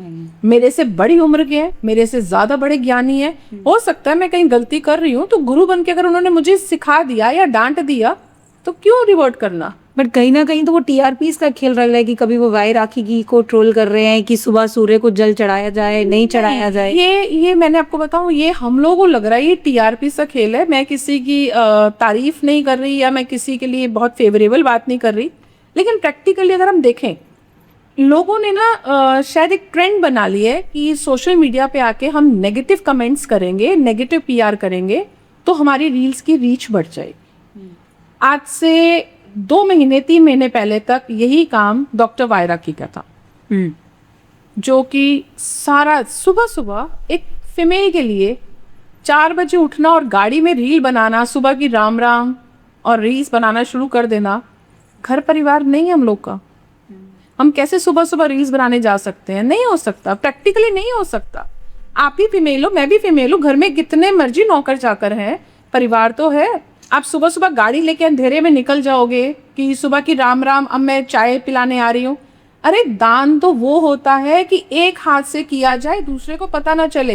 ये थोड़ी आप चाय पिलाने जा रहे हो तो वो भी आप चाय वाले का नाम हाईलाइट कर रहे हो, ये मुकेश चाय वाला है, इससे चाय पिलवाओ। आप तो उसकी ऐड कर रहे हो, तो क्या है ये? कमर्शियल होता है सब कुछ। बट ऑब्वियस है ना, मतलब अगर किसी ने चाय पिलानी तो वो पहले मुकेश चाय वाले को ढूंढेगा, फिर वो चाय पिलाने जाएगा, फिर वो काम करेगा। तो ये एस्ट्रोलॉजी नहीं है। आप हर जगह बैठ के अब ऐसा होगा, अब ऐसा होगा, अब ये गलत होगा, अब आग लगेगी, अब ये सब कुछ होगा। होगा कैसे कोई एस्ट्रोलॉजर कर सकता है? नहीं कर सकता। कितना भी बड़ा एस्ट्रोलॉजर हो, ये गणना वो कर ही नहीं सकता कि ऐसा होगा। अच्छा, मतलब आपके हिसाब से जितने भी एस्ट्रोलॉजिकल प्रेडिक्शंस चल रही हैं, नहीं हो सब गलत है। आप ये कह सकते हो ऐसा हो सकता है, दोनों में अंतर है। ये होगा और हो सकता में फर्क है। होगा मतलब तो आपने प्रमाण दे दिया, तो आप तो भगवान हो गए, फिर इंसान कहाँ रह गया? कहाँ आ रहा है इंसानियत? फिर तो आपके अंदर अहंकार है, और जहाँ पे अहंकार है वहाँ स्पिरिचुअलिटी नहीं आ सकती। जहाँ स्पिरिचुअलिटी नहीं आ सकती वहाँ एस्ट्रोलॉजी आ ही नहीं सकती, वो सिर्फ फेक है, आ ही नहीं सकती। मैं नहीं मानती, मैं किसी भी ऐसे एस्ट्रोलॉजर को वैल्यूज ही नहीं देती, चाहे उसमें डॉक्टर वाई राखी हो, चाहे उसमें डॉक्टर त्रिशला हो, चाहे कोई भी हो। अगर आपके अंदर अहंकार है, कल को अगर मैं भी अहंकार से कहती हूँ ना कि ऐसा होगा, तो प्लीज मेरे पास मत आओ। समझ लो मेरा डाउनफॉल शुरू। पर उनकी उस समय मेरे प्रेडिक्शन से- वो तो बहुत मानती हैं कि उनकी प्रेडिक्शन सब सच होती जा रही हैं। जो उन्होंने कहा था एयरप्लेन क्रैश होगा, वो क्रैश हो गया। प्रिडिक्शन पता है सच क्यों होती है? जैसे अभी आप और मैं बैठे हैं, ठीक है, मैं आपको बोलूं कि कल 12:05 पे ये काम होगा, ये होती है प्रिडिक्शन, ठीक है। मैं आपको बोलूं कल 26 मार्च है, 26 मार्च से लेके 15 जुलाई के बीच में ये चीज़ें हो सकती हैं। तो अगर उसमें से कुछ हो गई तो आपने अगर रील काट के मेरी लगा दी तो आपको भी रीच मिल गई, मुझे भी रीच मिल गई, मुझे 4 पॉडकास्ट फिर से बताएगा ऑल अबाउट सोशल ट्रेंड। अरे गीतू जी आइए ना, आपकी तो रील सच्ची हो गई। अरे कैसे सच्ची होगी भाई, मैंने तो तुक्का मारा, मेरा तुक्का सही हो गया। इनके पीछे पीछे इनके एक और शिष्य आ गए हैं, डॉक्टर सुमित आचार्य जी। उनका भी आजकल उनके तो नई चलन है, अभी कभी आगे बुला के देखना। सबसे पहले तो वो अपने हाथ में पहने रिंग से कप को तोड़ेंगे, हाँ फिर वो भगवती जी को बुलाएंगे, फिर तो वो कहते हैं कि मेरे को तो महादेव आके कान में बोल के जाते हैं। ठीक है, लोग भूल जाते हैं कर्मा रिटर्न बैक। आज आप किसी को डरा रहे हो तो कल आप भी डरोगे। अगर आज आप किसी के आंसुओं का उपहास उड़ा रहे हो तो कल आपके भी आंसुओं का उपहास उड़ाया जाएगा। अगर डॉक्टर वाई राखी की बात करें, उनको इतना सब कुछ पता था तो उनके ब्रदर की डेथ हुई थी तो उनको नहीं पता था। और जब डेथ हुई थी, बहुत बहुत ऐसा मोमेंट होता है जिसमें इंसान को होश ही नहीं होता। आप उस समय उस टाइम पे भी आप रील बना रहे हो तो बहुत बड़ी बात है। अगर इस बात को डॉक्टर उमंग तनेजा आके कुछ बोलते हैं तो ठीक है, कोई प्रॉब्लम नहीं है। सच को ताकत चाहिए होती है, और सच जब आता है ना सामने, तब उसके साथ खड़े होने वाले बहुत कम लोग होते हैं और झूठ के साथ बहुत सारी भीड़ होती है। सच अकेला होता है, अकेला होता। लेकिन सच को ना बार बार अपने जवाब बदलने नहीं पड़ते। उसको वक्त जरूर लगता है, लेकिन जब सच बाहर आता है ना, तब सारी दुनिया उसी के पीछे आती है, झूठ के पीछे नहीं जाती। सच कहते ना बलवान होता। हाँ बिल्कुल होता है, लेकिन वक्त चाहिए होता है उसको। उसको तोड़ने वाले बहुत होते हैं। बहुत लोग रोस्ट कर रहे हैं। आज डॉक्टर वाई राखी के पास बहुत लोग जाते हैं, मिलियन में फॉलोअर्स हैं। आज सोशल मीडिया में क्या है, फॉलोअर्स देख के जाएगा। हाँ वो तो है ही। तो ठीक, पहले भावना जी का ट्रेंड चला था, अब उनका चल रहा है, फिर किसी और का वक्त होगा। हाँ बस वो ट्रेंड की बात है। चलिए बैक टू, अगर हम बात करें कि आप शिव जी की भक्त हैं, कोशिश कर रही हूँ जी भक्ति पाने की। तो जो शिव जी का तांडव है क्या सिंबलाइज करता है, क्या ट्रांसफॉर्मेशन लाता है एक इंसान की लाइफ में? शिव जी का तांडव क्या ट्रांसफॉर्मेशन लाता है? हर चीज़ का घड़ा भर जाता है ना। तो अब ये जो हम लोग देख रहे हैं, इतनी आपदाएं आ रही हैं, ये सब कुछ हो रहा है, ये समझो कि अब वो वक्त बदलने का समय आ रहा है। हर चीज़ का, हर युग का अंत बीता है, ठीक है। और जब क्राइम बहुत बढ़ जाता है ना, जब चीज़ें बहुत खराब हो जाती हैं, तब बदलाव का समय होता है। तो ये सारी आपदाएं आना और ये सब कुछ आना, क्योंकि अब इतना सब कुछ बढ़ चुका है। आज माँ बेटे का रिश्ता तार तार हो चुका है, बाप बेटी का रिश्ता तार तार हो चुका है। हर रिश्ते की कीमत खत्म होती जाती है। तो महादेव का तांडव, महादेव का त्रिनेत्र ऐसे नहीं खुलता। जब एक्सेस हो जाता है ना किसी चीज का, तब तो अभी हमें और एक्सेस देखना बाकी अभी है। तो शुरुआत हुई है। अभी कहाँ से एक्सेस आ गया, अभी तो शुरुआत चल रही है। अभी तो बहुत कुछ भोगना है हमने। अभी कल के तार ने जन्म नहीं लेना। अच्छा, अभी तो भोगना है, अभी तो कष्ट शुरू हुए हैं। अभी तो ये सोचो कि अगर ये हमारा पूरा शरीर है ना, तो अभी तो हम सिर्फ पैर के नाखून तक पहुंचे हैं। अभी तक यहाँ तक मानने में बहुत समय है। तो ऐसा क्या होने वाला है, कैसा अंत समय देख होगा। रहे हैं? अंत हम तो नहीं देख सकते, हमारे तो बहुत सारी पीढ़ी आके निकल जाएंगी। अभी अंत होगा, उसके बाद दूसरा युग आएगा। ये जो कलयुग चल रहा है ना, इसमें बहुत कुछ होगा। इंसान आज धीरे धीरे अभी तक इंसान अपने जीभ के स्वाद के लिए मांसाहारी था, एक जीव हत्या करता था, लेकिन पशु की। एक वक्त ऐसा भी आएगा जब इंसान इंसान को भी खाएगा। क्या जी, तो बहुत बुरा वक्त आगे, अगर हम कलयुग के बाद की बात देख ही रहे हो। बहुत कुछ होगा, हर चीज खराब होती चली जा रही है, क्योंकि आज इंसान सिर्फ और सिर्फ भाग रहा है पैसे के पीछे। उसको पैसा पैसा पैसा चाहिए। आज अगर किसी के लिए एक हत्या जैसी चीज करना भी ना पैसे को लेके आम बात हो गई है। बिल्कुल। एक उंगली से थोड़ा सा खून निकल आता है ना तो दर्द होती है, देख के तकलीफ होती है। आज कैसे हत्याएं हो जाती हैं। अगर हम रिसेंट में भी केसेस देखें, एक थोड़ा सा रंग गिरने से तरुण की हत्या हुई। एक माँ ने अपने जिस बच्चे को पैदा किया 9 महीने लगा के, और उसके बाद वो बच्चे को जब बड़ा किया, वो पौधे से जब पेड़ बनने का उसका समय आया तो क्या किया हत्यारों ने, उस पेड़ को ही तोड़ दिया, काट दिया। तो फिर ये अब ये इसमें क्या चीज थी, भक्ति, कि हाँ हम पे कलर गिर गया। क्यों कलर इतना बड़ा हो गया कि तुमने किसी का खून बहा दिया उस कलर के पीछे। ये तो देश में हमारे चल ही रहा है, हिंदू मुस्लिम तो करोड़ यही तो है। और क्या है, मैंने क्या कहा, आज इंसान को खत्म कर रहा है। लेकिन एक वक्त ऐसा भी आएगा ना कि इंसान अपनी भूख भरने के लिए, अपना पेट भरने के लिए इंसान का मांस भी खाएगा। तो ये है कलयुग। आज बहुत लोग जो नॉन वेजिटेरियंस है, बहुत स्वाद से हड्डियां खाते हैं ना, मांस खाते हैं स्वाद के लिए, सिर्फ एक जीभ के स्वाद के लिए। आप ये नहीं सोचते कि जिस जीव को आप स्वाद से खा रहे हैं वो कितना तड़पा होगा जब आपने उसको मारा होगा। जिंदा तो नहीं खा रहे, लेकिन क्या है, अंदर से फर्क नहीं पड़ता ना। फर्क तब पड़ेगा जब चीजें ये और ज्यादा बढ़ जाएगी। और वहीं जब हम शिव की हम बात कर रहे हैं, आपने उसकी डिस्ट्रैक्शन की बात बताई, बट वहीं उनका एक दूसरा रूप है भोलेनाथ का। जी। तो क्या वो एक स्ट्रेंथ है या वल्नरेबिलिटी है? क्योंकि आजकल अगर कोई आपने बताया कि लोग गुस्से में रहते हैं, सब रहते हैं, बट कोई जब भोला इंसान होता है ना तो हम उसको ये भी कहते हैं यार ये तो भोलानाथ है पूरा। तो वो एक स्ट्रेंथ है या वल्नरेबिलिटी है? देखो, भोलेनाथ से जुड़ना एक तरीके की स्ट्रेंथ है। और मैं हमेशा ही एक चीज़ कहती हूँ कि लोगों को लगता है कि भोलेनाथ भोले हैं, इनको पाना बड़ा आसान है। भोलेनाथ भोले बाद में आपको मिलते हैं, पहले तो वो आपको तोड़ते हैं। आप ऐसे ही कहो कि मैं शिव भक्त बन गया, हो ही नहीं सकता।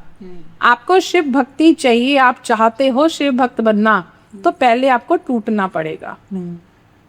उसका कुछ मतलब बताया आपने? मतलब ये बताऊं कि लोगों ने ना आज भक्ति को ये समझ लिया, हर कोई जैसे उज्जैन जाता है, महाकाल जाता है और ये कहता है हम शिव भक्त हैं।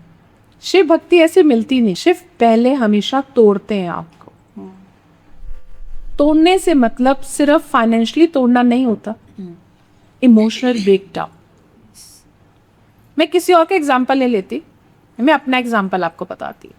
आज मेरे परिवार में अगर मैं अपने फैमिली की बात करती हूँ तो मेरे हस्बैंड हैं, मेरे 3 बेटे, ठीक है।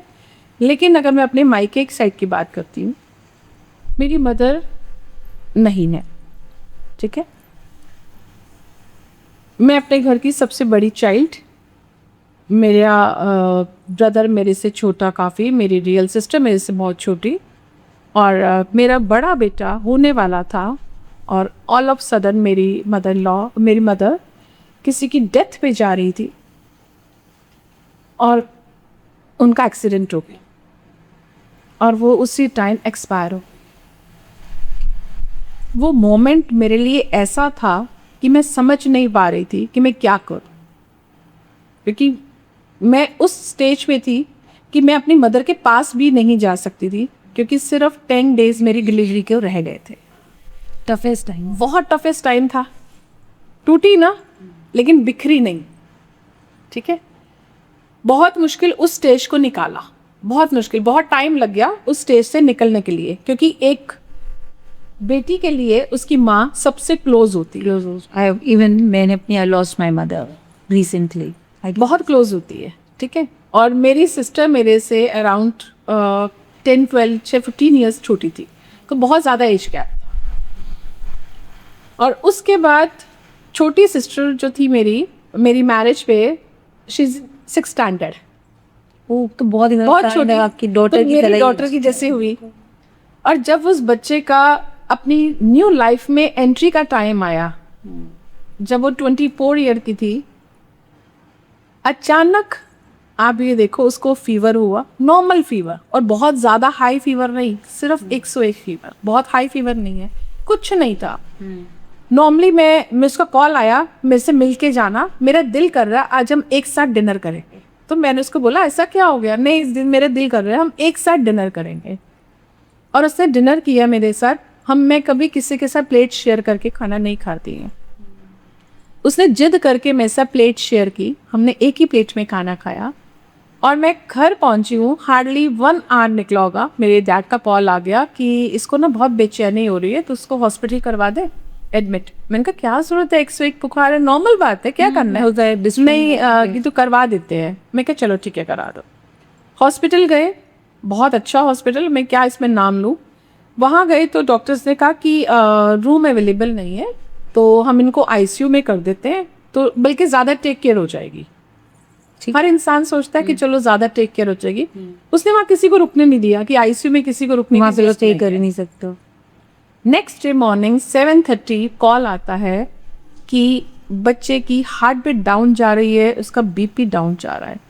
हम लोग भागे हॉस्पिटल, क्या हो गया? रात को जो डॉक्टर ड्यूटी पे था उसने गलत इंजेक्शन दे दिया।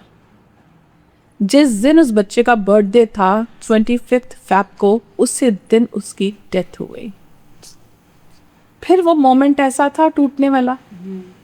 लेकिन फिर अगर आप इतनी कठिन सिचुएशन में भी आप खड़े हो तो वो सुप्रीम पावर ने आपको खड़े कर रखा है। वो देखते हैं, तोड़ते हैं, चेक करते हैं कि ये बिखर तो नहीं रहा। ऐसे बिखरी, लेकिन फिर भी उनके ऊपर से विश्वास नहीं डगमगाया। फिर कोविड में सिचुएशन ऐसी आई कि मेरी रियल भाभी एक्सपायर हो गई। She is only 34 year old, उसकी 2 छोटी छोटी डॉटर्स। सिचुएशन फिर ऐसी, पूरी family when you see the अभी 4 ईयर बैक मेरे डैड एक्सपायर हुए। तो अब क्या था, उसने मुझे इतना मजबूत कर दिया, हिलने नहीं दिया। तो ये है महादेव का, जो आपने मेरे से पूछा ना कि तांडव क्या है। ये चीज़ें सब होने के बाद आज उसने मुझे एक पिता के रूप में संभाल रखा है, एक माँ के रूप में संभाल रखा है, एक भाई के रूप में, एक गुरु के रूप में, एक बहन के रूप में। हर रूप मुझे मेरे भोलेनाथ में नजर आते हैं। तो मैं कहती हूँ भोलेनाथ मेरे हैं।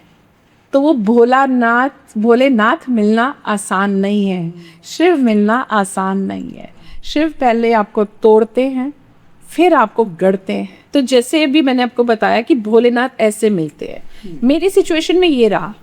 जरूरी नहीं है कि सबकी सिचुएशन में ये हो, लेकिन इतना भी जरूर है कि भोलेनाथ जैसे तोड़ते हैं ना पहले, वो आपको अपनों से धोखा भी दिलवाते हैं।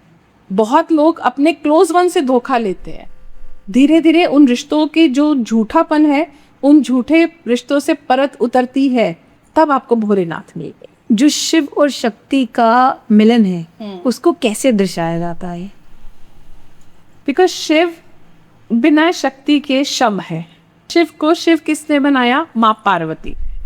उससे पहले शिव क्या थे? शव थे।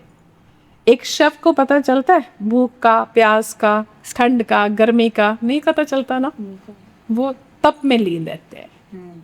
तो महादेव तपस्या करते हैं कैलाश पे, जहाँ कोई जा नहीं सकता, वहाँ पे वो तप करते हैं कितने कितने युगों तक। ठीक है। तो शिव किसने बनाया? माँ पार्वती ने, शक्ति ने।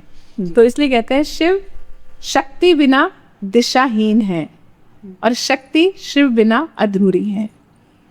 तो इसलिए इन दोनों का मिलन ये दर्शाता है कि अगर आप शिव को पाते हैं, अगर आप शिव को पूजते हैं, तो शक्ति को भी पूजना जरूरी है।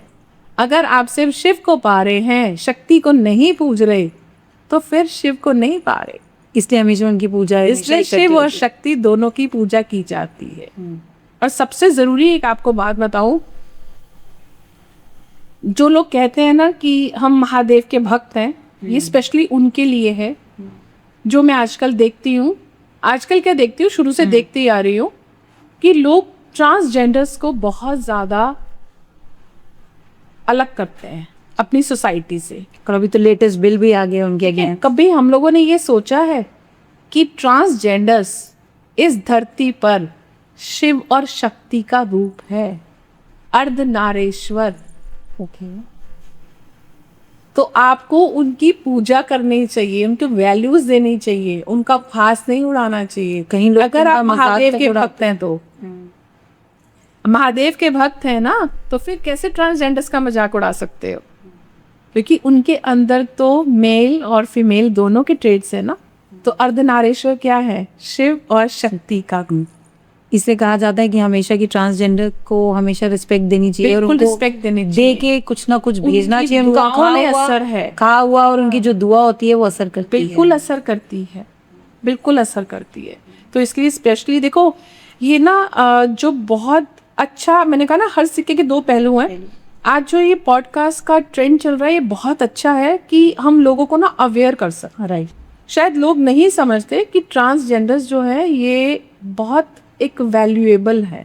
कोई माँ नहीं चाहेगी अपने बच्चे को, उसने भी 9 महीने रखा तो कोई नहीं चाहेगी। तो लेकिन ये ब्लेसिंग है।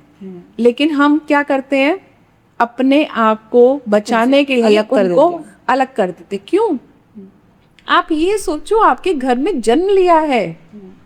आज अगर कोई सोशल मीडिया पे ये बताना शुरू कर दे और लोगों को अवेयर करना शुरू कर दे कि जिस घर में ट्रांसजेंडर हो रहा है, आ रहा है, जन्म जिसका हो रहा है, उस घर में महादेव का जन्म हो रहा है, तो देखो लोग कैसे भक्ति में जुड़ेंगे।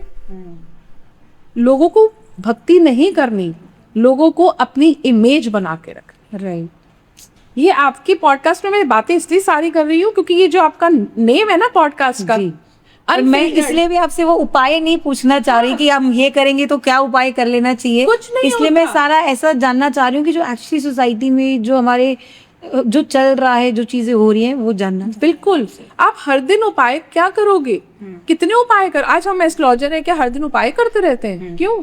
हाँ, अगर ऐसा होता तो आप अपनी बहन को जाने ना देते। आप क्या अपनी मुझे माँ नहीं को ना पता जाने रहता देते। कि मैं रोकना लेती क्या? फिर आपकी जो अपने सिस्टर के बारे में मुझे बोला, मेंशन किया आपने, कहा कि वो छोटी आयु थी, तो इसको क्या कहते हैं, अल्प आयु में उसने अपना जीवन गंवाया। जी।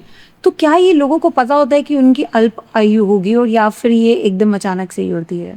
मैं आपको बताऊं, जन्म और मरण, इसका कहीं पे भी कुछ भी प्रेडिक्शंस आप नहीं कर सकते।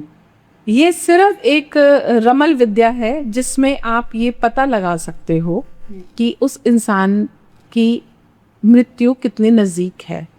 बस वो भी अलाउ नहीं रहता। वो भी हम तब कहते हैं कि जब कोई डेथ बेड पे है, तड़फ रहा है, घर वाले बहुत परेशान हो रहे हैं, तब। अदरवाइज किसी भी ज्योतिष गण के अंदर ये बताना अलाउ ही नहीं होता, और आप किसी की एक्यूरेट वक्त निकाल ही नहीं सकता कि ये ऐसा हो जाएगा, और निकालना भी नहीं चाहिए। निकालना भी नहीं चाहिए क्योंकि जो चीजें भगवान के हाथ में हैं, ना किसी का जन्म पता, ना किसी का मरण पता, और ना ही आज एस्ट्रोलॉजी कह लो, साइंस कह लो, दोनों चीजें साथ चल रही हैं। आज तक कोई नहीं पता लगा पाया कि मरने के बाद कहाँ जाता है। शरीर ही तो जला, आत्मा कहाँ गई, कोई खोज पाया? नहीं खोज पाया। तो जो चीजें परमात्मा के हाथ है ना, वो उसी के हाथ रहनी चाहिए। अगर हम कहते हैं ना कि मैं ये बता रही हूँ ऐसा होगा, या अल्प आयु है, या एक्सीडेंट, बहुत से एस्ट्रोलॉजर्स मिसगाइड कर देते हैं। मेरे पास कुछ टाइम पहले एक केस ऐसा आया था कि वो लेडी बहुत परेशान थी कि उनको किसी एस्ट्रोलॉजर ने बोल दिया कि 3 या 4 साल बाद आपकी डॉटर का मेजर एक्सीडेंट रुका।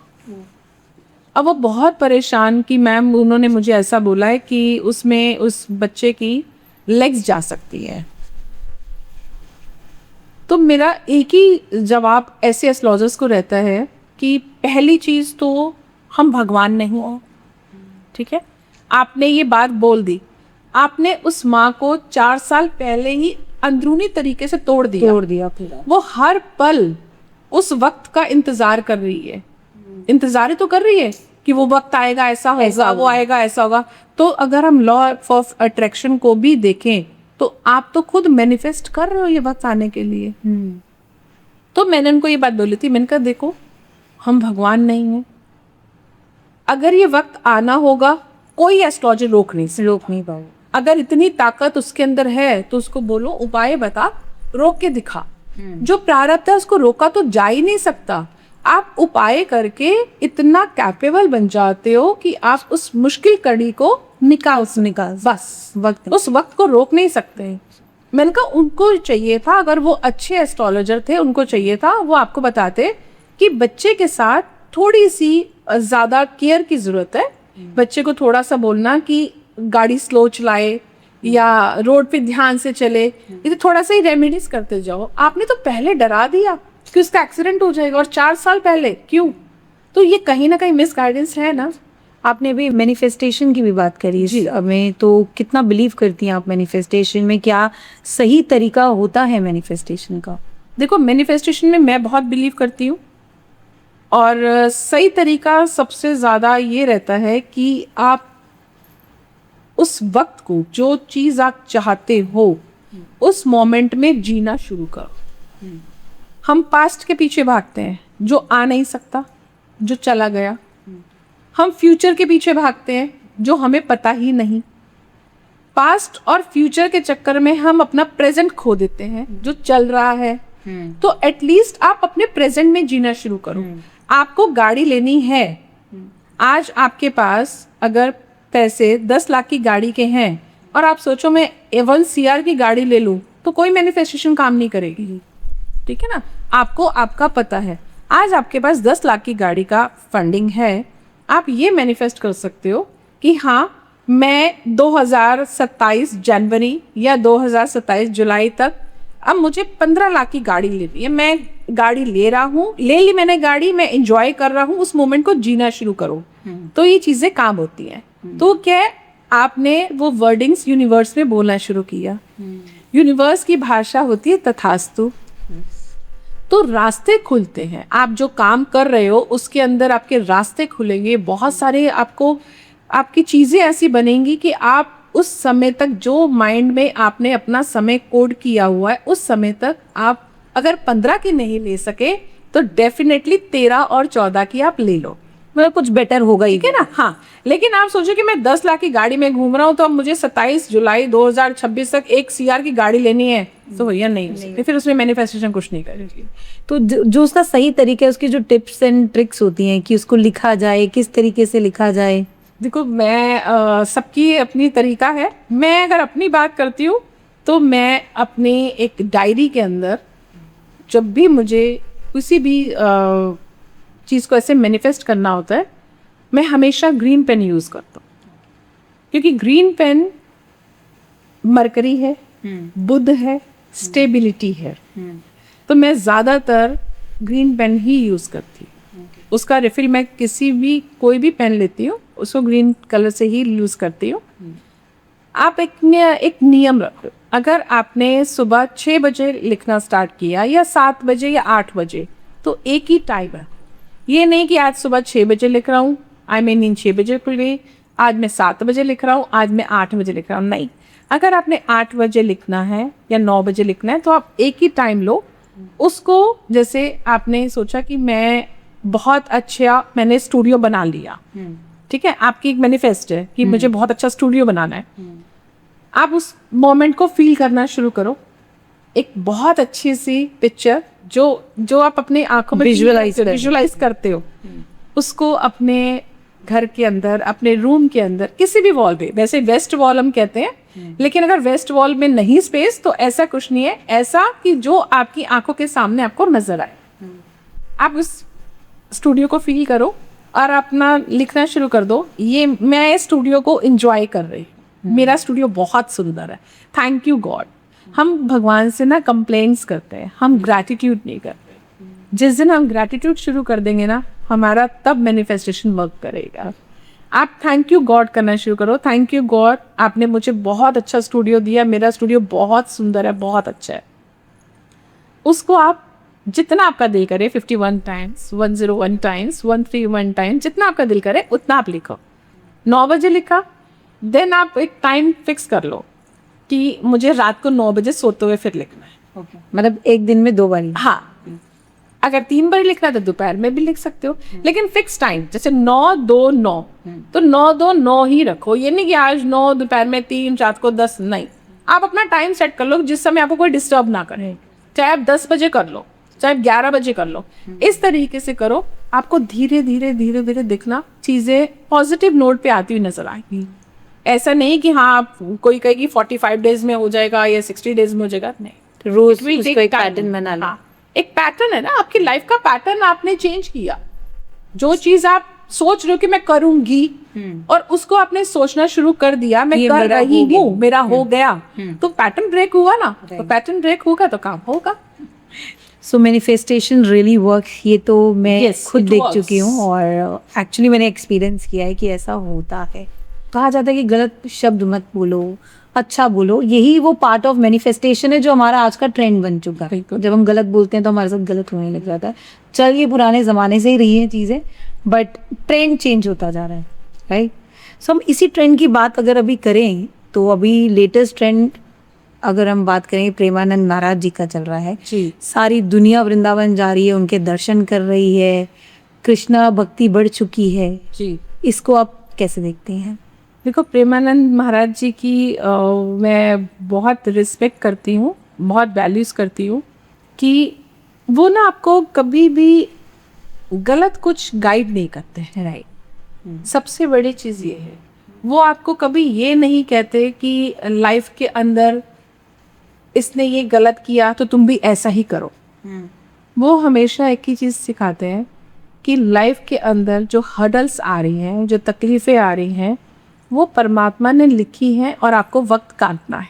जो कि मैंने आपको पहले भी बोला कि प्रारब्ध है, उसको काटना है, उसको कोई टाल नहीं सकता।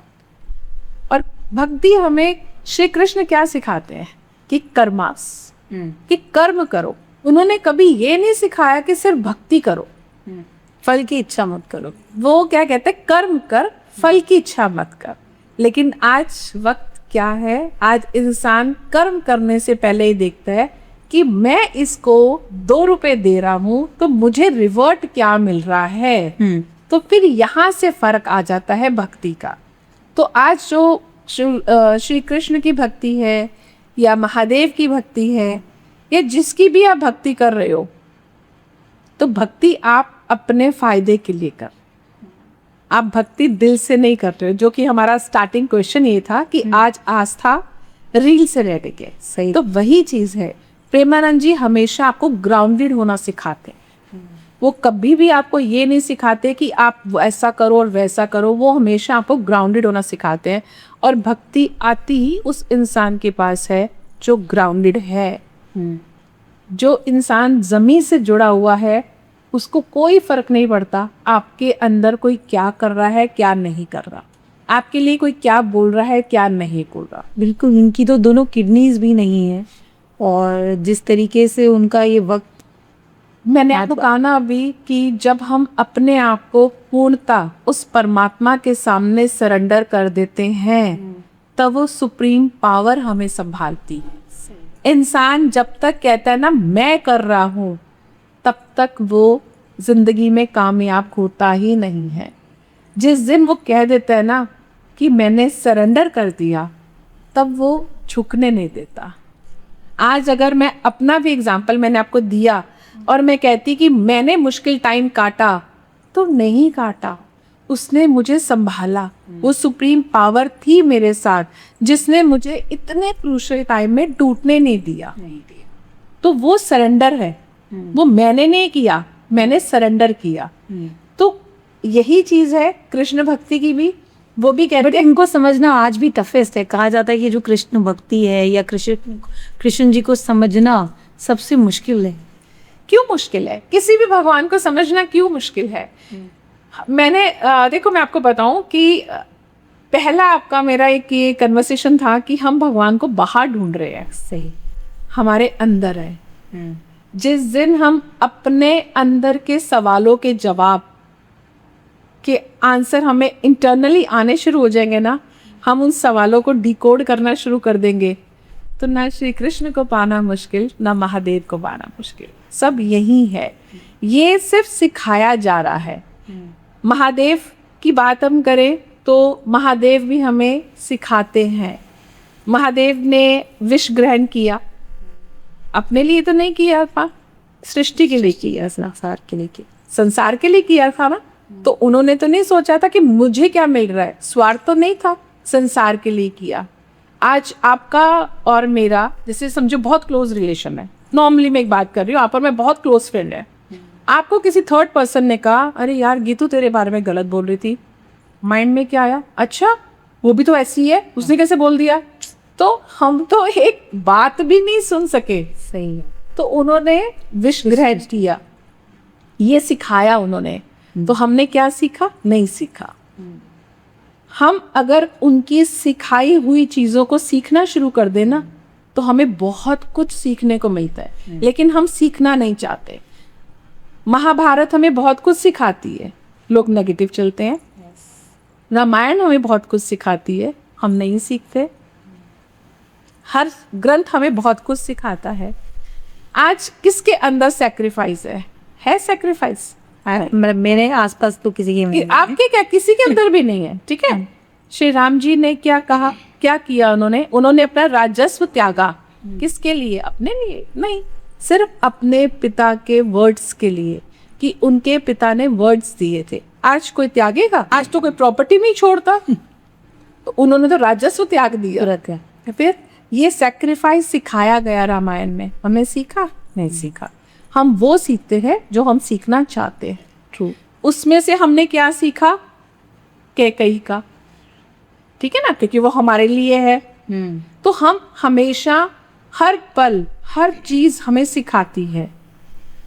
हम वही सीखना चाहते हैं जो हमारे लिए, हमें लगता है इजी है और हमें ये बेनिफिट दे। तो ये स्वार्थ। सारी दुनिया स्वार्थ पे चल रही है। ये तो मुझे लगता है ये जो 21वीं सदी है जिसे कलयुग कहा जाता है, स्वास्थ्य के बिना तो कुछ भी पॉसिबल, कुछ भी आज स्वार्थ ही है। आज एक बच्चा भी अगर आपको पूछ रहा है ना, जिसको आपने पैदा किया है 9 महीने रख के कोख में, आप ये मत समझो वो आपके लिए बहुत केयर कर रहा है, नहीं, उसको स्वार्थ है आपसे कि मामा फादर ये दिला देंगे। आज आप वो 10 चीजें आपसे मांग रहा है, आप 9 ले दो, एक को डिनाई कर दो, आपकी 9 दी हुई पीछे हो जाती है। वो जो एक नहीं दी जाती ना, उसको हाईलाइट किया जाता है, आपने दिया नहीं लेके, आपने दिया नहीं लेके। तो ये बच्चों का कसूर नहीं है, ये वक्त है, चल रहा है, ये कलयुग है ना, तो कलयुग अपना असर दिखाएगा ना। वो सतयुग था तो वो भी असर दिखाया। सही बात। तो द्वापर युग आया, वो भी असर दिखाया, अब कलयुग है तो भी असर दिखाएगा। लोग इस समय में ये सत्यनारायण कथा पढ़ते हैं जी, लेकिन जो उसका कोर है अपने तक नहीं लेके जा पाते। आप बताएं कि सत्यनारायण कथा पढ़ने का मेन मकसद क्या है? सत्यनारायण कथा लोग करते हैं, ठीक है, बहुत लोग रखते हैं, सत्यनारायण की कथा रखते हैं।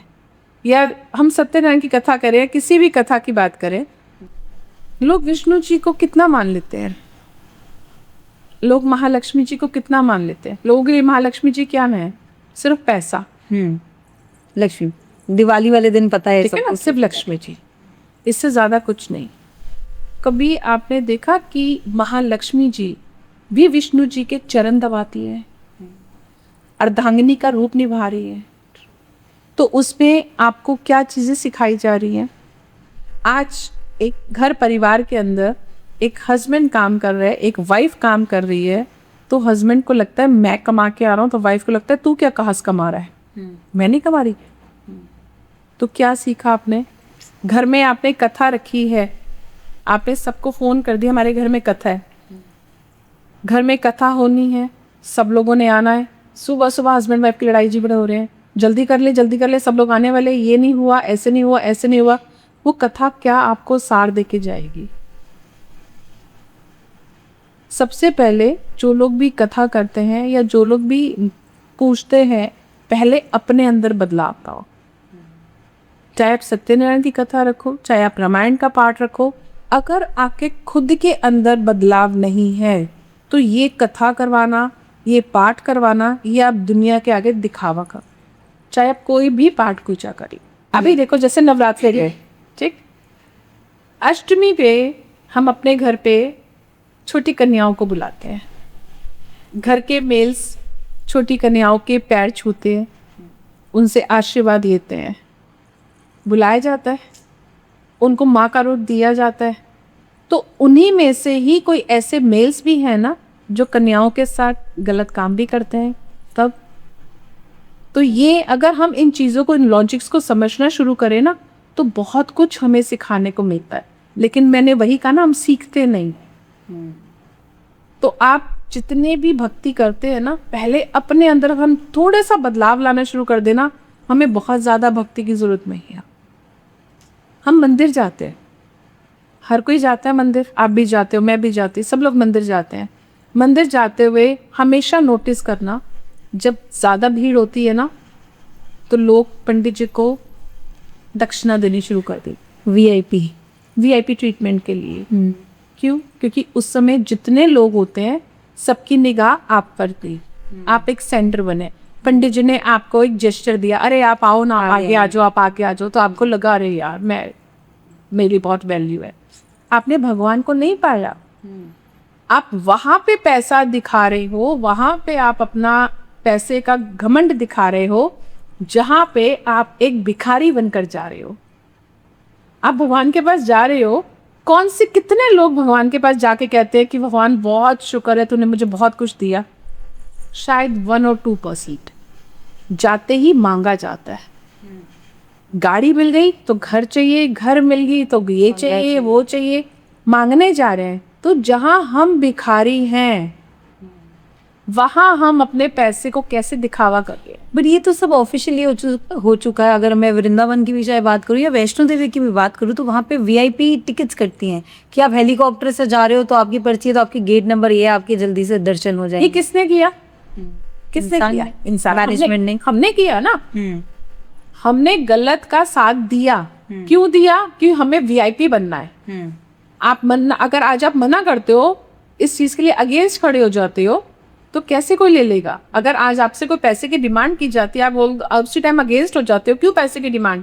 भगवान को मिलने के लिए क्या पैसे चाहिए? नहीं, बट अगर कोई, आपका ये कहना है कि अगर कोई ऐसे दे के जा रहा है और आगे जाके अच्छे से प्रेयर कर रहा है, तो उसकी जो प्रेयर्स हैं वो पूरी नहीं होंगी। नहीं, मैं नहीं मानती, मैं नहीं मानती। क्योंकि आप तो वक्त काट के ही नहीं आए ना। वो जो लाइन में लगा हुआ है, जो लाइन में लगा है, जो 1 घंटा इंतजार कर रहा है या 2 घंटे इंतजार कर रहा है, क्या पता उसकी क्या बुराइयां कट रही हैं। आपने तो अपनी बुराई काटी नहीं, आप तो सीधा अंदर वीआईपी पहुंच गए। आपने जाकर भगवान को कहा, अच्छा जी मैं आ गया अपनी प्रेजेंस दिखाने। तो आपने अपने वक्त कौन सा काटा? जब हम गर्मी में खड़े होते हैं लाइन के अंदर, पसीना भी आ रहा है, हम थक भी रहे हैं, भूख भी लग रही है, 2-2 घंटे की लाइन भी होती है, 3-3 घंटे की लाइन भी होती है, अमीर इंसान खड़ा होता है? नहीं होता। पर मिल तो सब उन्हीं को ही रहा है। आप देखो कि जो कष्ट काट के जा रहा है, जो गरीब लोग हैं, उनको क्या ही दे देता है भगवान। ये हमारी सोच है ना, क्योंकि हम अपनी जिंदगी को किससे तोल रहे हैं? पैसे से। एक अमीर इंसान क्या चैन की नींद सोता है? मैं आपसे पूछती हूँ। हम बिल्कुल भी नहीं। एक गरीब इंसान चाहे 2 वक्त की रोटी खाता है, सोता बहुत चैन से। एक गरीब इंसान के घर में त्योहार होते हैं, पता होता है। एक गरीब इंसान के घर में शादी होती है, पता होता है, रिचुअल्स पता होता है। उसके घर में एक छोटा सा गेट टुगेदर भी बहुत बड़ा फंक्शन होता है।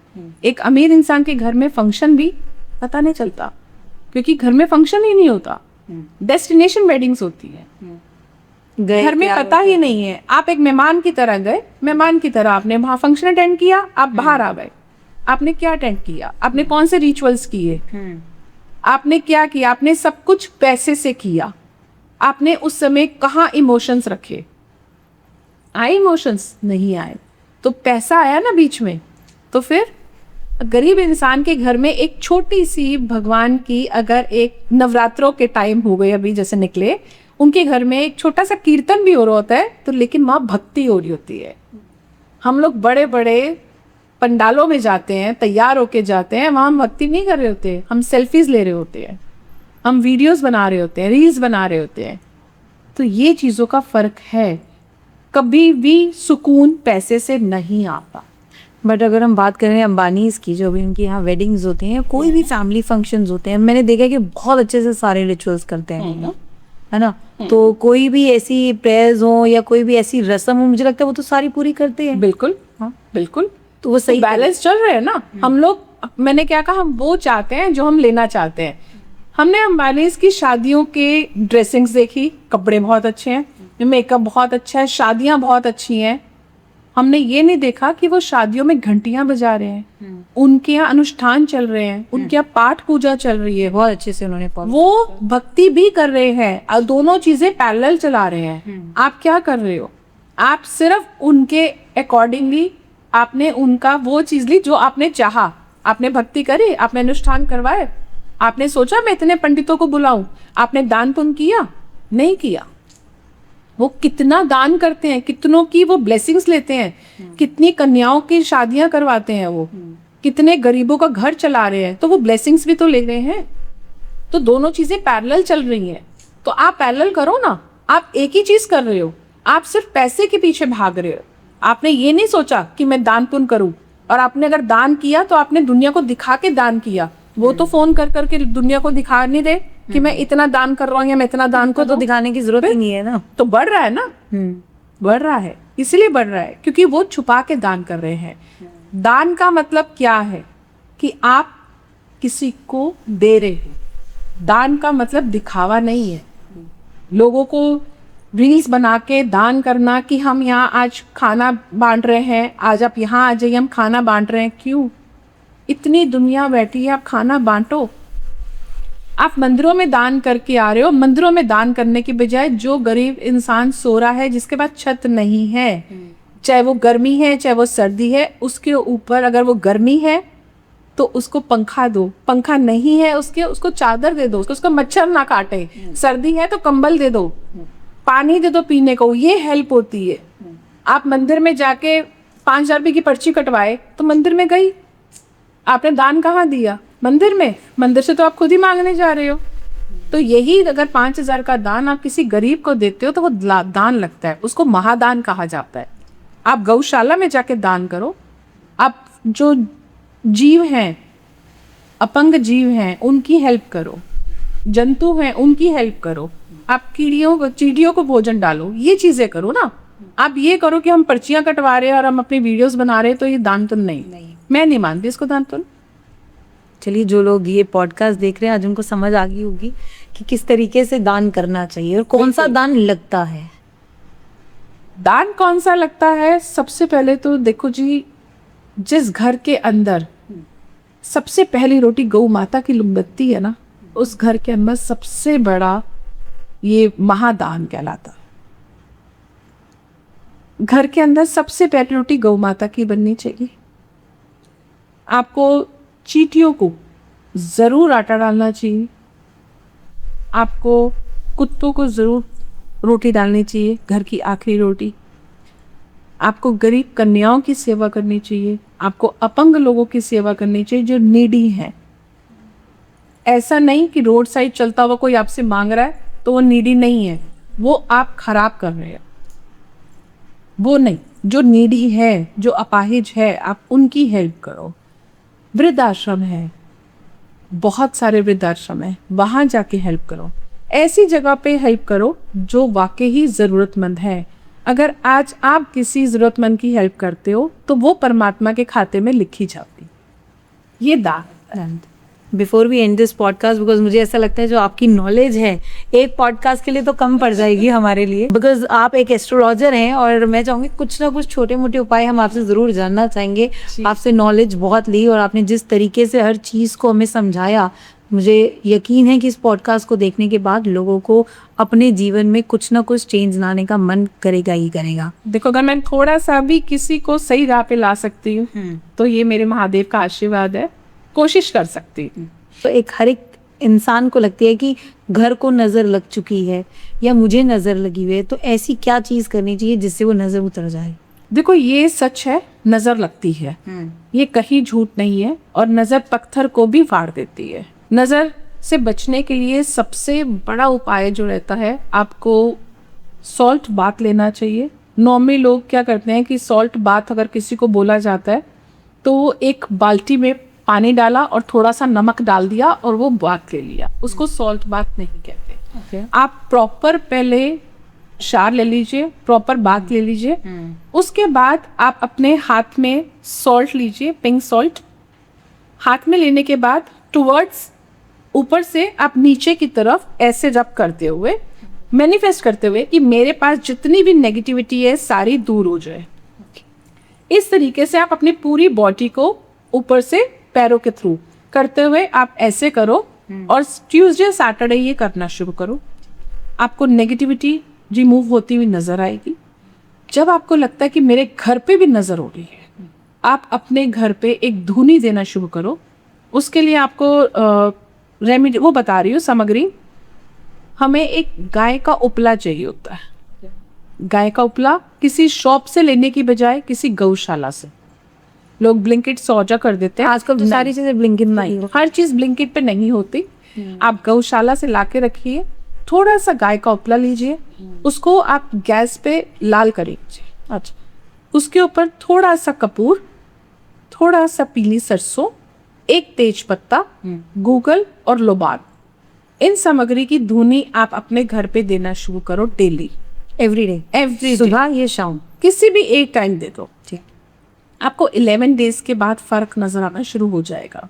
और लगता है कि नहीं मैं रेगुलर नहीं दे सकती, तो एवरी सैटरडे देने शुरू करो। तो इससे जो घर पे नजर लगी होती है वो बहुत फर्क पड़ जाता, बहुत फर्क पड़ जाता। तो ये देखो, हम अगर कोई हमारे घर पर आ रहा है, मैंने कहा ना आज कोई अपने दुख से दुखी नहीं है, सामने वाले के सुख से दुखी है। सही बात। कोई आपके घर आ रहा है, पर घर बहुत अच्छा बना, अरे इसने तो घर बड़ा अच्छा बना रखा है, तो वो क्या आप उसकी बैड एनर्जीज, नेगेटिव एनर्जीज आ गई ना। तो हमने इस तरीके से अपने घर पे, अगर आप कपूर यूज करते हो, मैक्सिमम कपूर यूज करना शुरू करो घर के अंदर। आप ये सॉल्ट बाथ लेना शुरू करो, आपको बहुत फर्क नजर आएगा। इसके अलावा मुझे एक बात बताओ कि बैसाखी का भी समय आ रहा है, क्योंकि जब ये पॉडकास्ट रिलीज होगा बैसाखी भी आ रही है, उस दिन हमें क्या करना चाहिए? सबके अपने अपने रिचुअल्स होते हैं। अगर हम सिख कम्युनिटी की बात करते हैं तो वो लोग गुरुद्वारे जाते हैं, गुरुद्वारे जाके अपना पाठ पूजा भी करते हैं। हिंदूज अपना अलग करते हैं, जिसकी जैसी श्रद्धा होती है। उस दिन अगर मैं नॉर्मली कहूँ तो हर इंसान को अपने अंदर बदलाव लाने का एक ठानना चाहिए कि मैं अपने अंदर बदलाव लेके आ। बैसाखी का समय है, फसल कटती है, फसल कटती है ना, तो अपने जो बुराई है ना उसको काटो और अच्छाई की फसल बो। ये एक तरीके से अगर हम एक ह्यूमन नेचर की बात करें कि आप अपने अंदर की जो आपकी बुराइयां हैं उनको खत्म कर दो बैसाखी वाले दिन, और सोचो कि अब मैं नए तरीके की अपनी फसल बोऊंगा, अपने अंदर नया बदलाव लेकर आओ। और जितना आप उस दिन दान पुण्य कर सकते हो बहुत अच्छा। क्या दान करना चाहिए बैसाखी वाले दिन? दान कोई भी दान किया जा सकता है, ऐसा कोई स्पेसिफिक दान नहीं होता। नीडीज के ऊपर डिपेंड होता है कि आपके सराउंडिंग्स में कौन नीडी है। आप अपने हाउस हेल्पर को कुछ भी दान कर सकते हो। कोशिश करके इस दिन वाइट कपड़े जरूर पहनने चाहिए। अगर वाइट कपड़ा आपको लगता है नहीं पहनते हो, तो चाहे अपने पास एक वाइट हैंकी रखो। वाइट कपड़े का उस दिन ज़्यादा रहता है। अदरवाइज आप कुछ भी पहन सकते हो। आपके घर पे हाउस हेल्पर्स हैं, उनको डोनेट करो। आपको लगता है कि हाउस हेल्पर मेरे घर पे, मुझे डोनेट नहीं करना उनको, आप गौशाला जाके दान करके आ सकते हो। आप गौशाला में जाके चारा दे के आ सकते हो। आप छोटे बच्चों को कुछ भी डोनेट कर सकते हो। कोई भी ऐसी चीज़ें डोनेट करो जो किसी के लिए यूज़फुल है, तो ये दान किया जाता है। इसमें ऐसा नहीं कि आप मंदिर में चले जाओ, घी दान कर दो, आटा दान कर दो, क्योंकि सारे एस्ट्रोलॉजर्स वही बताते हैं नहीं कि इस दिन जाके एक दिया जला दिया जाए तो आपके जीवन में एकदम से रंग। नहीं ऐसा कि एक दिया आपके जीवन में बदलाव ले आएगा। क्या बदलाव ले आएगा? आपके अंदर करप्शन भरा पड़ा है। आप, मैं कहूँ जो आप मंदिर में जाओ, एक आटे की बोरी दे आओ और 5 दिए जला दो, आपकी जिंदगी बस वाह वाह हो जाएगी। कैसे वाह वाह हो जाएगी? हो जाएगी? नहीं होगी। द बेस्ट थिंग मुझे आप में जो पसंद आई है कि आप एज एन एस्ट्रोलॉजर सिर्फ प्रिडिक्शन नहीं कर रहे, आप गाइड कर रहे हो। मैं प्रिडिक्शन नहीं करती, मैं इस काबिल नहीं हूँ, मैं क्यों प्रिडिक्शन करूंगी? मेरे को परमात्मा ने भेजा है, अगर उसने मुझे चुना है इस विद्या के लिए, तो ये कहने के लिए कि ये रास्ता गलत है, आप इधर मत जाओ। ये कहने के लिए नहीं कि मत जा, ये रास्ता है ही गलत। क्यों? आपको गाइड किया जा सकता है। बेसिकली एक एस्ट्रोलॉजर आपकी जिंदगी का गूगल मैप है। गूगल मैप आपको रास्ता ही तो दिखा रहा है। क्योंकि आप प्रेडिक्शन नहीं दे रही, गाइडेंस दे रही हैं। तो 2026 का हाफ ईयरली हमारा ऑलमोस्ट पहुंचने वाले हैं, तो आप ऐसी कौन सी गाइडेंस देना चाहोगे हमारे ऑडियंस को जो उनको फॉलो करनी चाहिए? 2026 में गाइडेंस यही दूंगी कि बहुत ज़्यादा लोगों की बातों को सुन के नेगेटिव मत सोचो। आज सोशल मीडिया में हर दिन नए एस्ट्रोलॉजर आ रहे हैं और प्रेडिक्शंस दे रहे हैं कि ऐसा मत करो, ये हो जाएगा, ऐसा हो जाएगा, वैसा हो जाएगा। आप भी सोच के चलो, हम लोग एस्ट्रोलॉजर हैं, भगवान नहीं है, एक ह्यूमन बीइंग है। हम भी आप ही की तरह एक आम इंसान है। प्रिडिक्शंस नहीं की जा सकती, गणना की जा सकती है, गणना गलत भी हो सकती है। तो उस चीज़ को मत सोच के चलो कि हाँ उन्होंने ऐसा कह दिया तो ऐसा होगा। नहीं, अपने कर्मास पे काम करो, अपने कर्मास को सुधारो, सब कुछ अच्छा होगा। जो प्रारब्ध है, जो परमात्मा में लिखा है, वो कोई एस्ट्रोलॉजर नहीं बदल सकता किसी भी कीमत पे। वो सिर्फ आपको हील कर सकता है। और हर दिन एस्ट्रोलॉजर के पास नहीं जाया जाता। अपने दिमाग से इस मिथ को हटा दीजिए। चलिए, thank you so much, thank you. आप हमारे पॉडकास्ट में और बहुत ही अनफिल्टर्ड तरीके से हमें समझाया, मतलब I really got appreciated today, because मेरा थोड़ा विश्वास एस्ट्रोलॉजर से हट चुका था। इतने सारे पॉडकास्ट करने के बाद भी आपको मैंने अपने रीजंस भी बताए जी। क्या, बट यू बीइंग एस्ट्रोलॉजर, मेरे को ऐसा लग रहा है आप मेरे गाइडिंग सोर्स ज़्यादा हो रादर देन एस्ट्रोलॉजर। आप भी अगर कुछ भी अपने बारे में जानना चाहते हैं तो नीचे दिए हुए गए नंबर पे इनको कॉल कर सकते हैं, मैसेज कर सकते हैं। शी इज़ वेरी गुड, अच्छा गाइडिंग सोर्स है, आपको सही रास्ता दिखाएंगी कि किस तरीके से आगे बढ़ना चाहिए। इन्होंने जो कहा कि प्रेडिक्शंस करना गलत है, and I so believe in it. और मुझे ऐसा लगता है कि कहीं ना कहीं इन्होंने जिस तरीके से आज हमें जो अपना मार्गदर्शन, अपनी जो गाइडेंस दी है, हम सबको काम आने वाली है। इन्हीं शब्दों के साथ आप सबका बहुत बहुत धन्यवाद।